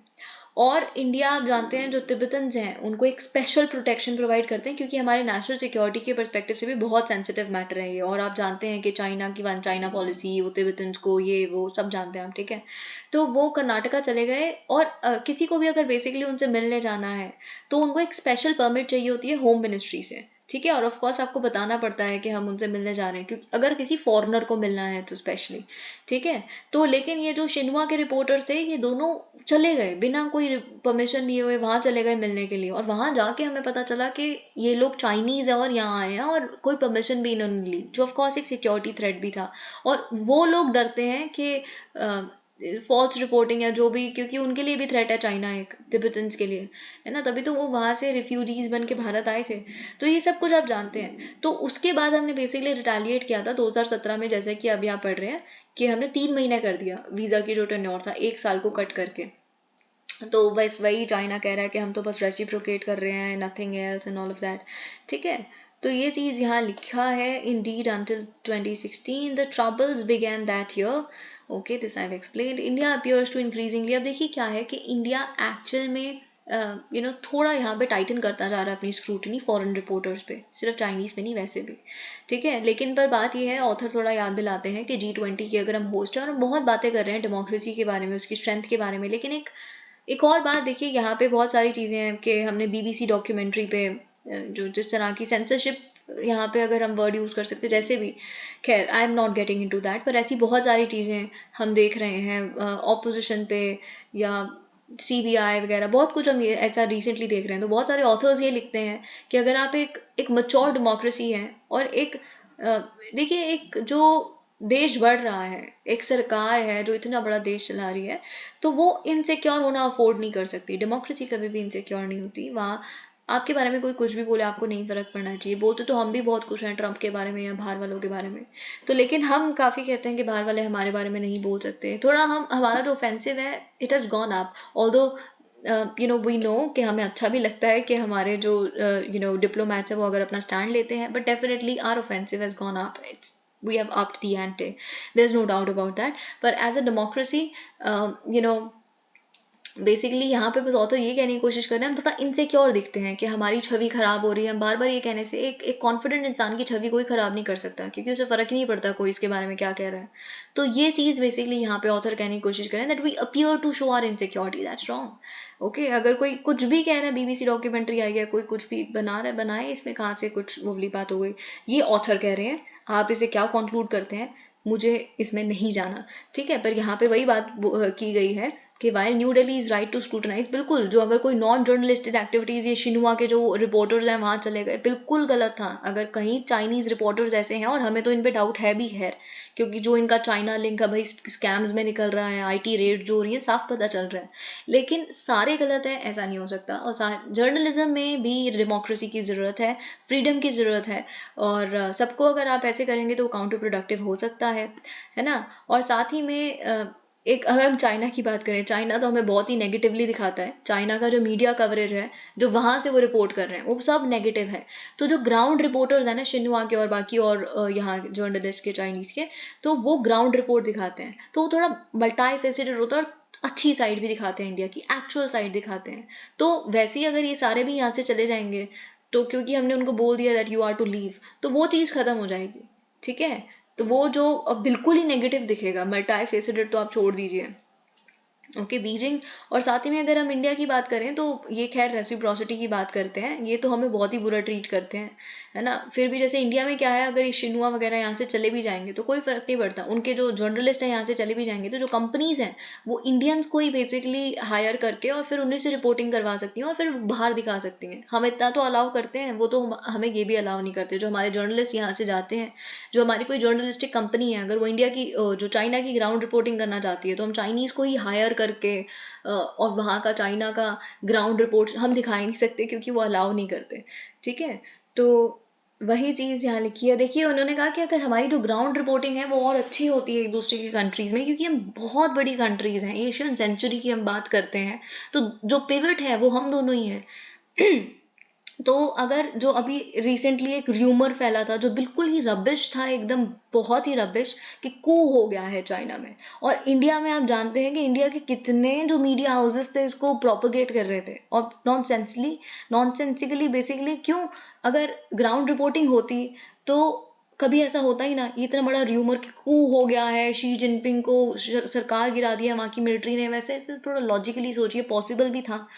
क्यों? क्योंकि वहाँ की जो आर्मी है कोई पाकिस्तान की आर्मी थोड़ी ना, वहाँ की तो आर्मी प्राइवेट आर्मी है, और वो प्रेसिडेंट, आप समझ रहे, प्रेसिडेंट कंट्रोल करती है वहाँ की पीएलए। तो कैसे हो सकता है ऐसे? और वहाँ की वो साथ ही में को इसलिए भी पॉसिबल नहीं है क्योंकि वहाँ की कम्युनिस्ट पार्टी की आर्मी है, वो देश की आर्मी भी नहीं है।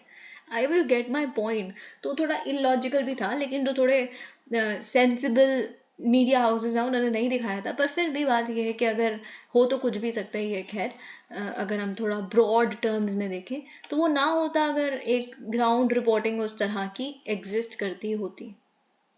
अब देखिए ये ना प्रोविजनल डेटा है, पर इंडिया आप जानते हैं अप्रैल 9 से अप्रैल 11 तक हम सेलिब्रेट कर रहे हैं प्रोजेक्ट टाइगर को। प्रोजेक्ट टाइगर के 50 साल हो गए हैं, 1973 में शुरू हुआ था। सब कुछ टाइगर से रिलेटेड जो भी था हम डिस्कस कर चुके हैं। कर्नाटका में इसकी सेलिब्रेशन शुरू होनी थी और मिस्टर मोदी यानी कि हमारे प्राइम मिनिस्टर ने डेटा निकालना था, सेंसस डेटा 2018 में। आप जानते हैं लास्ट डेटा हमारे पास आया था, और 4 साल बाद ही डेटा आता है तो good enough.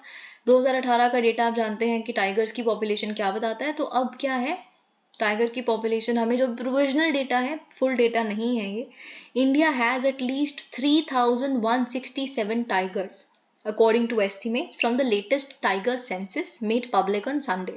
This has been made public by our Prime Minister only. Okay तो डेफिनेटली बहुत बड़ा हम यहाँ पे इंक्रीज देख रहे हैं अगर हम 2018 से कंपेयर करें तो। पर अभी कंपेरेबल नहीं है क्योंकि अभी कुछ कैलकुलेशन रहती है, ठीक है, तो हमें पता नहीं है एग्जैक्टली। 2018 में 2967 टाइगर्स थे, अभी कितना हम कह रहे हैं 3167, ओके। और अगर हम 2014 में देखें तो 226। तो आप ये कह सकते हैं कि प्रीलिम्स में एक स्टेटमेंट लिखी है कि since 2014 the tiger population is gone up. That's true. Consistently gone up, that's again true. Because otherwise you tend to believe that these statements are wrong, which in this case is not. Okay, Sunday's figures were provisional and could be revised. Okay, the tiger population numbers, वही चीज़ यहाँ लिखी है। अब जब revise होगा सब कुछ हम देखेंगे तो हम इसको डिस्कस करेंगे। Okay. I think this is a very, very good initiative. If you write a question on cultural connection between neighbors, if you write a question on people to people ties or culture or tourism or heritage, write about it. It's a good initiative. It will give an international dimension to your answer on tourism or culture, which can otherwise be very very unidirectional. India to bridge language gap with neighbors. तो basically हम क्या कर रहे हैं, हम basically अपना cultural footprint जो है हम वो एक्सपैंड करने की कोशिश कर रहे हैं उन देशों के साथ जिनके साथ हमारे कुछ हिस्टोरिकल टाइज हैं। ठीक है, अभी क्या है विच इज़ वेरी अनफॉर्चुनेट, और आप जानते हैं अगर आप थोड़ा अपने बचपन से लेकर आज तक की बातें याद करने की कोशिश करेंगे तो आपको समझ आएगा कि क्रेज किसका दिखा है। लोग कोई लैंग्वेज सीख रहे होते हैं, कोई कहता है हम जर्मन सीखेंगे, कोई कहता है हम फ्रेंच सीखेंगे। फ्रेंच जर्मन इतने पॉपुलर हो गए कि स्कूल में ये लैंग्वेजेस भी सिखाने लग पड़े जो स्कूल वाले थे। ठीक है, फ्रेंच जर्मन स्पेनिश, क्योंकि वो है ना, अगर हम यूरोपियन जो हमारे दिमाग में हैंगओवर है वो आज भी है कहीं ना कहीं। इंग्लिश तो खैर चलिए it is our thing now, है ना, हम एक इंग्लिश स्पीकिंग देश भी माने जाते हैं। तो लीविंग दैट असाइड, लेकिन जो इस तरह की लैंग्वेजेस हैं स्पेनिश फ्रेंच जर्मन, इन्हीं का डिमांड होता था, है ना। तो और अगर हम देखें जो एशियन इकोनॉमी में हम थोड़ी जापानीज सीख लेंगे या चाइनीज सीख लेंगे। और तो किसकी डिमांड आपने आज तक देखी है, या कौन सा कोर्स करते हो आपने किसी दोस्त को देखा है, कोई आपने देखा है कि कोई सिन्हाली सीख रहा है?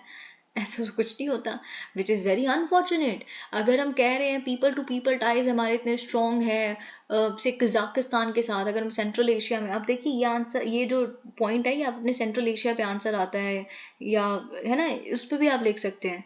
ठीक है, तो हमने क्या किया है, एक स्पेशल प्रोजेक्ट शुरू किया है Indian council for cultural relations ने, जिसका नाम है द लैंग्वेज फ्रेंडशिप ब्रिज, जिसमें हमें 5 से 10 लोग ट्रेन करने हैं in the official languages of each of these countries. Each of these में कितनी कंट्रीज आ रही हैं यहाँ, अगर हम देखें तो म्यांमार, क्योंकि हम बर्मी सीख सकते हैं, श्रीलंका में सिन्हाला सीख सकते हैं, उज़्बेकिस्तान में उज़्बेक उनकी जो भाषा है वो सीख सकते हैं, इंडोनेशिया, क्योंकि हमारे पीपल टू पीपल एक्सचेंजेस हमें स्ट्रॉन्ग करने हैं। ICCR ने 10 ऐसी लैंग्वेजेस, जैसे कि मैंने आपको बताया, Kazakh, Uzbek, Bhutanese, very good, learn Bhutanese, it's a good language, every language is good.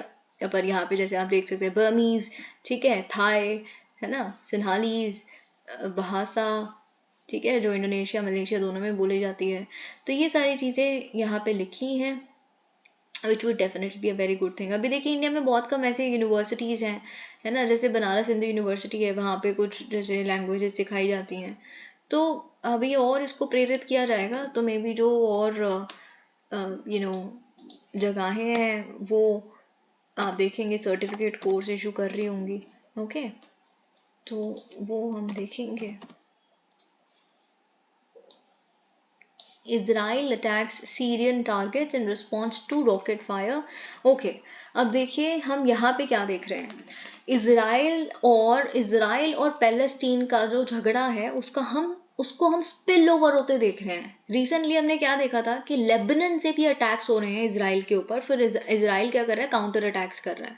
तो क्योंकि पैलेस्टीनियंस जो हैं बेसिकली वो कहाँ से अटैक कर रहे थे, लेबनान से, तो आ गया पहले लेबनान। उसके बाद हम क्या देख रहे हैं, अब सीरिया देख रहे हैं। सीरिया में तो वैसे ही इजराइल आप जानते हैं कि कितने प्रॉक्सी अटैक्स भी करता रहता है ईरान बैक्ड लोगों के ऊपर। तो अब हम यहाँ क्या देख रहे हैं, उसी का एक कंटिन्यूशन देख रहे हैं। तो ये एक इवेंट है, एक इंटरमीडिएट इवेंट है जो आपको पता होना चाहिए कि इजराइल ने लॉन्च किया है artillery strikes on Syria on Sunday morning, the Israeli army announced. Okay, after several rockets were fired from there and landed in the Israeli occupied Golan Heights. Israel's retaliatory, this is a retaliatory strike. तो पहले कहीं से आई होगी, तो rocket attack आए हैं Syria से, तो किसी ने क्लेम नहीं किए हैं अभी तक पर आए हैं। ठीक है, कल की न्यूज़पेपर में भी इसका हम फॉलो अप देखेंगे। खैर ये फॉलो अप है कल के न्यूज़पेपर का, but still is the latest episode in escalating the violence in the region. Read Israel for your mains. Of course you would read it. You read Israel, Palestine, but more than that आपको Indo भूटानीज रिश्ते के बारे में, security रिश्ता क्या है हमारा उसके बारे में पता होना चाहिए। आपको इंडो पैसिफिक का जो कॉन्सेप्ट है वो इंक्रीज ही होता जा रहा है उसके बारे में पता होना चाहिए। और इन चीज़ों पे ज़्यादा ध्यान दें, मेरा आपको ये सजेशन है। कैसे हम सेंट्रल एशियन कंट्रीज या यूरेशियन कंट्रीज बाकी उनके तरफ अपना बेसिकली स्टैंड्स बढ़ा रहे हैं, कैसे FTAs जो हैं बेसिकली फ्री ट्रेड अग्रीमेंट्स, वो हम साइन करने की कोशिश कर रहे हैं ज़्यादा से ज़्यादा कंट्रीज़ के साथ। कैसे जो FTA 1.0 था वो 2.0 जो अभी चल रहा है उससे डिफरेंस है। उसमें हम अभी एक एडिटोरियल देखेंगे, क्रिस एक छोटा सा उसमें से 2 पॉइंट निकालने हैं, पूरा एडिटोरियल इंपॉर्टेंट नहीं है, हम देखेंगे अभी। ओके, तो बेसिकली वही सारी बातें यहाँ लिखी हैं। In response to the rockets fire from Syria, जो इसराइल पे फायर किए गए थे, ये रिटेलिएटरी अटैक हुआ है और कुछ भी नहीं है यहाँ पे। Very very important, very very important. अभी तक हम क्या देख रहे हैं कि यूएस बहुत हद तक सक्षम साबित हुआ है कि वो एक यूनिटी दिखा पाए। जैसे यूक्रेन कॉन्फ्लिक्ट में हमने देखा, अलाइज जो है जो बाइडन साथ रखने में बिल्कुल आप कह सकते हैं बेहतरीन तरह से सक्षम होते दिखे। लेकिन उसके बाद रिसेंटली हमने क्या देखा है, उसके बाद अभी जो इमैनुअल मैक्रन है वो गए हैं चाइना, ठीक है, और शी जिनपिंग के साथ उन्होंने जाके बोला कि I count on you, I know I can count on you to reason with Putin and to convince him that this is something which has to stop and you know all that, we read about it. तो उसके बाद अब आते हैं, और ये मैं आपको पहले भी बता दूं, जो फ्रेंच प्रेसिडेंट है ना इमैनुअल मैक्रन, ये थोड़े आउटलायर हैं, ये आज की बात नहीं है। अगर आप पिछले 5 साल के भी इनके स्टैंसेस देखेंगे, जैसे नेटो पे और बहुत सारी चीज़ों पे ट्रम्प के अगेंस्ट भी बोलते थे थोड़ा, तो वैसे ही जो एंजेला मार्केल थी, तो वो ऐसे मतलब कहीं लोग हैं, तो आपको उससे पता चलना चाहिए कि जो ये यूरोपियन ऑटोनॉमी की बात करते हैं, जो वेस्ट है उसमें भी फूट है बेसिकली, ये हमें पता चलता है। तो पुतिन का तो सपना ही यही है, पुतिन और रशिया का, कि फूट डालो और राज करो, है ना। तो उस वो फॉल्ट लाइंस हमें दिख रही हैं अब। तो फ्रेंच प्रेसिडेंट ये कह रहे हैं एक इंटरव्यू में कि देखिए, यूरोप को एक सिर्फ और सिर्फ फॉलोअर बन के नहीं रहना है, चाहे वो यूएस हो चाहे वो चाइना, किसी का भी फॉलोअर ताइवान के ऊपर, क्योंकि आप देख रहे हैं ताइवान में ड्रिल्स शुरू हो गई हैं दोबारा से, हम अभी डिस्कस करेंगे कल की न्यूज़पेपर में, ठीक है। तो उन्होंने कहा कि देखिए, ताइवान हो चाहे वो यूक्रेन कॉन्फ्लिक्ट हो, तो हमें बेसिकली ये करना ही नहीं है, क्योंकि जो क्राइसिस हमारा नहीं है वो हम उसमें क्यों एंटेंगल हुए बेफालतू, क्योंकि जस्ट बिकॉज यूएस हमें चाहता है, जस्ट बिकॉज चाइना हमें चाहता है, हम नहीं करेंगे ऐसा, है ना। तो ये चीज़ हमें पता चल रही है, और हमें इससे हाईलाइट होते दिख रहे हैं divisions in the European union, कि कैसे चाइना को अप्रोच किया जाए, राइट। तो ये जैसे लिखा है, the worst thing would be to think we Europeans must be followers and adapt ourselves to the American rhythm and Chinese overreaction। तो इन्होंने बोला है कि देखिए, EU स्ट्रेटेजिक ऑटोनॉमी की खास ज़रूरत है, फ्रेंच लीडर ने कहा है, और हमें बिल्कुल क्लियर होना चाहिए कि कहाँ हमारे व्यूज़ है वो ओवरलैप करते हैं यूएस के साथ, पर ओवरलैप करना अलग बात है, और जो स्ट्रैटेजी है, जो फाइनल रिस्पॉन्स होना चाहिए वो यूरोपियन रिस्पॉन्स होना चाहिए, यूरोपियन स्ट्रैटेजी होनी चाहिए, ना कि हम एक फॉलोअर बन के रह जाएं पूरी जिंदगी। We don't want to get into a block logic, very very pertinent. और ये ब्लॉक लॉजिक आपको लगता है कि ये शब्द कौन यूज करता है, ये तो शी जिनपिंग बोलते हैं, ब्लॉक मेंटालिटी, है ना। तो उन्होंने कहा कि देखिए, मैं ब्लॉक लॉजिक में नहीं घुसना चाहते कि हम बस यूएस के ब्लॉक के एक मेंबर हैं, है ना, and we should not be caught in a disordering of the world and crisis that are not ours. तो ये चीज़ हमें पता चलती है। I think this is a very very आप कह सकते हैं important statement made by the French leader। Saudi officials visit Yemen for talks with rebels। तो बेसिकली यहाँ हम क्या देख रहे हैं कि सऊदी ऑफिशियल्स गए हैं यमन। अब क्यों ये इम्पोर्टेंट है, सऊदी अरेबिया और ईरान ने रिसेंटली एक बायलेटरल अग्रीमेंट साइन की है, पीस अग्रीमेंट साइन की है, कि दोनों अपनी एक दूसरे की कंट्रीज में एम्बेसीज को खोलने के लिए राजी हैं। किसके कहने पे? चाइना के कहने पे। अब फाइनली आप जानते हैं कि यमन में दोनों प्रॉक्सी वॉर्स में इन्वॉल्व है, राइट। जो ईरान है वो हाउती बैक करता है, हाउती रिबेल, है ना, और जो सऊदी अरेबिया वो वहाँ की सरकार को लेजिटिमेट मानती है, जो भाग गई थी बेसिकली, भागनी पड़ी थी बेसिकली कुछ समय पहले, कुछ साल पहले। तो सऊदी अरेबिया सरकार को बैक करती है, वो रिबेल्स को बैक करते हैं ईरान। तो एक प्रॉक्सी वॉर यमन में चल रही है पिछले 9 सालों से। तो उसमें कुछ हम इम्प्रूवमेंट देख रहे हैं, तो मतलब ओवरऑल हम सब कुछ इम्प्रूव होते देख रहे हैं। लेकिन यहाँ पे जो इम्प्रूवमेंट है वो चाइना की वजह से नहीं, ओमान की वजह से आ रही है, ठीक है। तो यहाँ पे सऊदी ऑफिशियल्स अपनी टीम लेके पूरी गए हैं यमन की कैपिटल में, यमन गए हैं, और उनके किससे बात कर रहे हैं वहाँ पे? ईरान बैक्ड हाउदी रिबेल्स से, ठीक है। तो ये बेसिकली आप देख सकते हैं 2014 से ओमान चाहता है कि ये यमन कॉन्फ्लिक्ट है वो सॉल्व हो, तो हमें वो सॉल्व होता कहीं ना कहीं दिख रहा है। वी आर होपफुल एटलीस्ट, है ना, कि एक सेटलमेंट हो जाए यमन के इस 9 साल के कॉन्फ्लिक्ट में, क्योंकि आई थिंक जहाँ भी कॉन्फ्लिक्ट चल रहा है, चाहे वो सीरिया है चाहे वो यमन है, जहाँ पे भी प्रॉक्सी वॉर चल रही है, इट हैज़ टू एंड। क्योंकि आपके इन प्रॉक्सी वॉर्स के चक्कर में वहाँ के लोग कितना सफ़र कर रहे हैं, वो कंट्री कभी डेवलप ही नहीं होगी, कौन इन्वेस्ट करेगा वहाँ पे जाके। आई think this is very bad. और खैर हमारे बैड बोलने से क्या हो जाता है, this is not how geopolitics and international interest and national interest works. Okay, Saudi Arabia's delegation chaired by the kingdom's ambassador, तो वही बातें यहाँ पे लिखी हैं, ओके, कि we are figuring out ways कि हम प्रिजर्व कर सकें पीसफुल एटमॉस्फेयर, वही सारी चीज़ें यहाँ लिखी हैं। अब हम ये भी देख लेते हैं कि एक्चुअली ये सब हुआ क्यों था। कि 2014 में दैट्स व्हेन द हाउदीज ने सीज किया था सना को, यानी कि कैपिटल की बात कर रहे हैं यमन के, यमन को सीज किया था बेसिकली।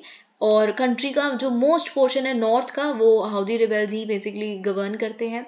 और जो इंटरनेशनली रिकग्नाइज सरकार थी उसको हटा दिया था, गिरा दिया था। फिर वो जो इंटरनेशनली रिकग्नाइज सरकार थी वो नॉर्थ से साउथ चली गई थी, और फिर फाइनली एग्जाइल में चली गई थी सऊदी अरेबिया में। तो सऊदी अरेबिया मतलब किसको बैक करता है, सरकार को बैक करता है ना। लेकिन रन कौन कर रहा है मोस्टली, वो हाउदीज हैं। तो हाउदीज बेसिकली फिर उसके बाद क्या हुआ, कुछ महीनों बाद अचानक से सऊदी की कोलिजन पूरी, जो उनके और लीडर्स हैं वेस्ट एशिया में, उनके साथ मिलकर उन्होंने इंटरवीन करना शुरू किया मंथ्स लेटर, कि रिस्टोर किया जा सके इंटरनेशनली रिकॉग्नाइज्ड गवर्नमेंट को, है ना। तो बस वही है, प्रॉक्सी वॉर चल रही है इस वजह से ईरान और सऊदी अरेबिया के बीच में। ईरान कहता है नहीं हाउदी ठीक है, सऊदी अरेबिया कहते हैं नहीं सरकार है, वो एग्जाइल लेके आए हैं हमारे पास, ठीक है। तो ये सारी चीज़ें, Saudi Arabia and the Houthis reached a draft deal last month to revive a ceasefire. तो अच्छी बात है, सीज फायर भी रिवाइव हो गई है दोबारा से, जो अक्टूबर में एक्सपायर हो गया था उसका टेन्योर सीज फायर का, अब दोबारा रिवाइव कर दिया, तो कुछ something good we are seeing, है ना। तो लेट्स सी व्हाट हैपेंस। अब यहाँ से बेसिकली आप क्या है, कल का जो बेसिकली न्यूज़पेपर है वो यहाँ से शुरू हो जाता है। तो यहाँ पे सबसे बड़ी news, in a pursuit of a magic number physicist discover a new uranium isotope. Very very important, बहुत ही ज़्यादा इंपॉर्टेंट है ये, ओके। तो आपको बेसिकली यहाँ पे क्या क्या पता होना चाहिए, जैसे कि आप यहाँ न्यूज़ देख सकते हैं। पहले तो आपको ये पता होना चाहिए कि न्यूज़ क्या है, ठीक है।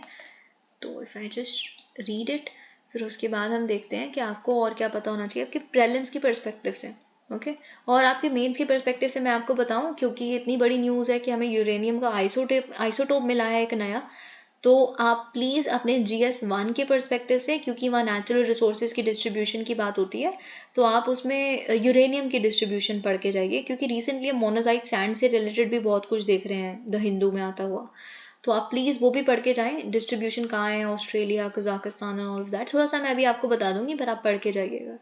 तो फाइनली यहाँ पे क्या हुआ है कि एटम्स को स्टडी करते हुए हुए हैवी एलिमेंट्स के फिजिसिस्ट जो हैं जापान के, कोरियन भी हैं साथ में कुछ, वो डिस्कवर उन्होंने किया है एक previously unknown isotope of uranium, जिसका एटॉमिक नंबर 92 है और मास नंबर 241 है। तो यूरेनियम 241 हमें मिलता है, क्योंकि एटॉमिक नंबर तो आप जानते हैं सेम रहता है आइसोटोप्स का, ओके। तो बेसिकली मास नंबर 241 है, तो इस आइसोटोप को हम क्या कह रहे हैं, U241। तो बेसिकली आपको क्या पता होना चाहिए, जो मोस्ट कॉमन आइसोटोप्स हैं यूरेनियम के, वो हैं यूरेनियम 238 एंड यूरेनियम 235। आप यूजुअली 235 को जानते हैं, है ना। तो यूरेनियम 238 को आप इसलिए इतना ज़्यादा नहीं जानते, ऑल्दो आपको ये पता है, हम पहले भी यूरेनियम बहुत डिटेल में डिस्कस कर चुके हैं, यूरेनियम 238 भी 235 भी। ऑल्दो देखिए जो यूरेनियम 238 है, आप ये भी जानते हैं कि 99% ऑफ जो नेचुरल यूरेनियम है वो यूरेनियम 238 है, ठीक है। तो ये चीज़ आप जानते हैं, लेकिन आप क्यों इतना नहीं सुनते इसके बारे में, क्योंकि ये फिसाइल नहीं है, मतलब it can not sustain a nuclear chain reaction, जो हमें एक न्यूक्लियर रिएक्टर को रन करने के लिए चाहिए। लेकिन ये फर्टाइल है। फर्टाइल का मतलब क्या है कि ये अब्जॉर्ब कर सकता है न्यूट्रॉन्स को, और फिर एक रेडियो एक्टिव डीके भी कर सकता है, जिससे प्रोड्यूस होते हैं और भी आइसोटोप्स, जैसे प्लूटोनियम 239, विच इज फिसाइल। तो ये खुद तो फिसाइल नहीं है, पर ये fissile atoms create, isotopes create करने की क्षमता रखता है, क्योंकि फर्टाइल है। यूरेनियम 238, यूरेनियम 235 के बारे में आप जानते हैं, it's the second most abundant isotope of uranium, पर क्योंकि 99% तो नेचुरल यूरेनियम 238 ही है, तो ये केवल 1% ऑफ नेचुरल यूरेनियम है, यूरेनियम 235, ठीक है। तो ये बात आप जानते हैं। और इसीलिए जानते हैं यूरेनियम 235 को, क्योंकि ये फिसाइल है, मतलब it can sustain a nuclear chain reaction. तो आप फ्यूल के रूप में देखते हैं न्यूक्लियर रिएक्टर्स में, प्राइमरी मटेरियल है न्यूक्लियर वेपन्स में भी, इसलिए काफ़ी सुनते हैं। ईरान की जब भी कोई न्यूज़ आती है कि हम कॉन्सेंट्रेट कर रहे हैं अपने यूरेनियम को, तो U-235 के बारे में आप सुनते ही हैं। अब आइसोटोप्स क्रिएट कैसे होते हैं, अगर क्योंकि आइसोटोप हमें मिला है तो प्रीलिम्स में आइसोटोप से रिलेटेड आपका क्वेश्चन आ जाए, तो आइसोटोप अगर उसमें लिखा है कि isotopes can be created through natural process और artificial process in a laboratory, that's true, they can be created either ways। Okay, naturally भी हो सकते हैं और आर्टिफिशियली भी हो सकते हैं। अगर हम नेचुरल प्रोसेसेस की बात करें तो कैसे होते होंगे create isotopes, radioactive decay की वजह से होते होंगे, जैसे कि अभी हमने देखा। ठीक है, तो ये चीज़ आपको पता होनी चाहिए, जैसे रेडियो एक्टिव डीके हो या फिर कॉस्मिक रे इंटरेक्शन हो या न्यूक्लियर फ्यूजन हो रहा है रिएक्टर्स में, रिएक्शंस में जो बेसिकली स्टार्स में हो रही हैं, है ना, तो इसकी वजह से नेचुरली आइसोटोप बनते हैं। फॉर एग्जांपल कार्बन 14 जो है ना, C14, ये आप अपना बेसिक केमिस्ट्री है जो आप 10th में भी पढ़ के आए हैं। जो C14 है, मतलब ये आप रीजन ना पढ़ के आए हो भले, पर C14 तो सब जानते हैं कार्बन 14 के बारे में। तो ये अर्थ के अपर एटमॉस्फेयर में क्रिएट होता है, जहाँ पे कॉस्मिक रेज जो है इंटरेक्ट करती है नाइट्रोजन एटम्स के साथ, तो नेचुरल हो रहा है, तो मतलब नेचुरली भी क्रिएट हो सकता है, आर्टिफिशियली भी क्रिएट हो सकता है न्यूक्लियर रिएक्शंस के माध्यम से। जैसे बोम्बार्ड कीजिए एटम्स को प्रोटॉन्स के साथ, न्यूट्रॉन्स के साथ, अल्फा पार्टिकल्स के साथ, ठीक है, तो आपको आइसोटोप मिल जाएगा। अब यहाँ पे आपको ये पता होना चाहिए कि कौन सी यूरेनियम, क्योंकि आप जानते हैं रेडियो एक्टिव केमिकल है, एटॉमिक नंबर 92 है, एक्टिनाइट सीरीज में आता है पीरियोडिक टेबल की, ठीक है, डक्टाइल है, मेलिएबल है ना, सिल्वरी वाइट है, ये सब कुछ आप जानते हैं, बहुत ही सिंपल चीज़ें जो आपको पता होंगी, है ना। तो और आपको इंडिया में पता है कि केरला के मोनोजाइट सैंड्स में काफ़ी पाया जाता है। बाकी अगर आप वर्ल्ड की डिस्ट्रीब्यूशन की बात करें, तो जैसे कि मैं ब्रीफली आपको बता रही थी, कजाकिस्तान में बहुत है, कनाडा में बहुत है, ऑस्ट्रेलिया में बहुत है, ठीक है। तो ऑस्ट्रेलिया में जब आप देखते हैं जो ओलंपिक डैम है ना, और रेंजर माइन है, तो काफ़ी इंपॉर्टेंट माइंस हैं ये बेसिकली ऑस्ट्रेलिया की। अगर हम बात करें कनाडा की, तो कनाडा में हाई ग्रेड डिपॉजिट्स मिलते हैं हमें, सिर्फ एक ही पर्टिकुलर जो एक बेसिन रीजन है जिसका नाम है एथाबास्का बेसिक रीजन जो है बेसिकली। तो ये कुछ कुछ आप केरला में बना देना, केरला में कहाँ पे है, ठीक है। तो इससे आपका जो जोग्राफिक डिस्ट्रीब्यूशन है ये कंप्लीट हो जाता है। ओके, अब देखिए आपको यहाँ पे ये भी पता होना चाहिए कि टेक्निक, यहाँ अगर आप देखें कि कैसे इन्होंने किया, ऑल्दो बहुत ज़्यादा टेक्निक का डिटेल नहीं पता होना चाहिए, तो यहाँ पे आप देख सकते हैं कि यूज कैसे, मतलब बेसिकली हमने देखा कैसे, ठीक है। तो यहाँ पे जैसे कि आप देख रहे हैं, I think it must be written here somewhere, the finding refines our understanding what shapes the large nuclei of heavy metals take and how often. Okay, the arrangement of protons, okay, this is also not important. I think बस इतना ही पता होना चाहिए, और तो यहाँ क्या ही है। ओके, या आई थिंक वही न्यूक्लियॉन्स यहाँ पे बेसिकली कैसे हुए थे, बस वही सारी चीज़ें। Pakistan president returns to house a bill curtailing powers of chief justice, this is very important and you must wonder why am I discussing it, क्योंकि रिसेंटली हम ना supreme court, judiciary, judicial activism, government trying to say intervene in judicial process, curbing the powers of Supreme Court, pendency of cases, ये सब कुछ आप India में भी बहुत देख रहे हैं। इंडिया में ऑल द ऑपोजिशन इसको थोड़ा आप कह सकते एक्सप्लॉइट करती है इन बातों को, जो सरकार कहती है कि बहुत सारे लोगों को लगता है ऑफ कोर्स कि इंडिपेंडेंस ऑफ जुडिशरी भी कहीं ना कहीं हैम्पर हो रही है, लेकिन कई लोग कहते हैं जुडिशर जो सरकार कहती है जुडिशरी कुछ ज़्यादा ही एक्टिविस्ट जुडिशरी बनती जा रही है एंड ऑल ऑफ दैट। फिर हम एक और केस देख रहे हैं रिसेंटली, वो है वो है इसराइल का केस। इसराइल में आपने देखा कि कितने सारे लोग, millions of people on streets, क्योंकि वो प्रोटेस्ट कर रहे थे एक ओवरहॉल, जुडिशियल ओवरहॉल, जिसमें बेसिकली कर्ब की जा रही थी चीफ जस्टिस और वहाँ के जुडिशरी की, जजेस की पावर्स को। तो वैसे ही पाकिस्तान से यूजुअली आपको लगता है कि पाकिस्तान में सब कुछ बुरा ही होता है, खैर, लेकिन वहाँ के पाकिस्तानी जो प्रेसिडेंट हैं, I think it takes guts कि आप ऐसा कर रहे हैं। तो कुछ यहाँ पे हमें एक अच्छा साइन देखने के लिए मिलता है, Pakistan president returns to house a bill curtailing powers of chief justice. तो पाकिस्तान की जुडिशरी के बीच में और पाकिस्तान की सरकार के बीच में थोड़ा सा दिक्कत छिड़ गई थी, जिसके बाद क्या हुआ, जैसे कि हम यहाँ देख रहे हैं, वेयर इज इट रिटन, जी हाँ, यहाँ आप देख सकते हैं सुप्रीम कोर्ट ने headed by the chief justice of course, उन्होंने कहा कि जो May 14 है ये नई डेट है जिस दिन इलेक्शन होंगे पंजाब असेंबली के, ठीक है। और साथ ही में चीफ जस्टिस ने क्वैश कर दिया इलेक्शन कमीशन के डिसीजन को कि इलेक्शन कमीशन चाह रही थी कि डेट जो है पोल की एक्सटेंड की जाए October 8 तक, तो उन्होंने कहा नहीं May 14 को करो। तो फिर इसके बाद क्या हुआ, सरकारों को ये पसंद नहीं आया, किसी भी पार्टी को पसंद नहीं आया, ठीक है। तो जो एपेक्स कोर्ट की वर्डिक्ट है इसे क्रिटिसाइज किया गया कोलिशन सरकार द्वारा, जिसे लीड कर रहे हैं prime minister Shehbaz Sharif of the Pakistan Muslim League Nawaz, ठीक है। नवाज शरीफ के भाई हैं, आप जानते हैं, ठीक है। तो उन्होंने कहा कि हम एक्सेप्ट इसे नहीं करेंगे और हम बेसिकली क्या कर रहे हैं, जो सुओ मोटो पावर है चीफ जस्टिस की उसको भी कर्व कर देंगे। तो हम लेके आए पार्लियामेंट में, यानी कि शहबाज शरीफ की सरकार लेके आई supreme court practice and procedure bill 2023, जिसे दोनों हाउसेस ने पास भी कर दिया है ना पिछले महीने, और प्रेसिडेंट के पास भेजा है असेंट के लिए। तो प्रेसिडेंट ने बस बोला कि देखिए हम आपको वापस भेज रहे हैं ये, क्योंकि जो आपकी लेजिस्लेशन है it is prima facie beyond the jurisdiction of the parliament. आप बना ही नहीं सकते इस पे लॉ, क्योंकि सुप्रीम कोर्ट एकमात्र एक ऐसी बॉडी है जो अपने बिजनेस को रेगुलेट कर सकती है। कुछ आपको इंडिया से रेजोनेट होता दिख रहा होगा यहाँ पे, ठीक है, कि बिजनेस रेगुलेशन आप खुद का कर सकते हैं, all of that. Tsai's US visit prompts military drills by China in Taiwan straight. तो जैसा कि हम पहले भी देख चुके थे कि जब साई जो हैं, जो ताइवानीज प्रेसिडेंट हैं, तो वो जब जाएंगी वहाँ के स्पीकर से मिलने, US हाउस स्पीकर से, उसके बाद होगा चाइना ने कहा था कि हम कॉन्सिक्वेंसेस के लिए भी तैयार रहिएगा, ठीक है। तो चाइना ने लॉन्च कर दी है military drills around Taiwan, encircle करने की वो ड्रिल कर रहे हैं ताइवान को चारों तरफ से। तो उन्होंने कहा है कि ये स्टर्न वार्निंग है to the self ruled islands government कि आप हमने कहा था US स्पीकर से मत मिलिए, तो आप फिर भी मिल के आए। तो हम अपने बेसिकली इस मिशन को जो हम ये कर रहे हैं ड्रिल, उसको हम यूनाइटेड शार्प स्वॉर्ड कह रहे हैं। 3 दिन की ये ऑपरेशन आज ख़त्म हो जाएगा।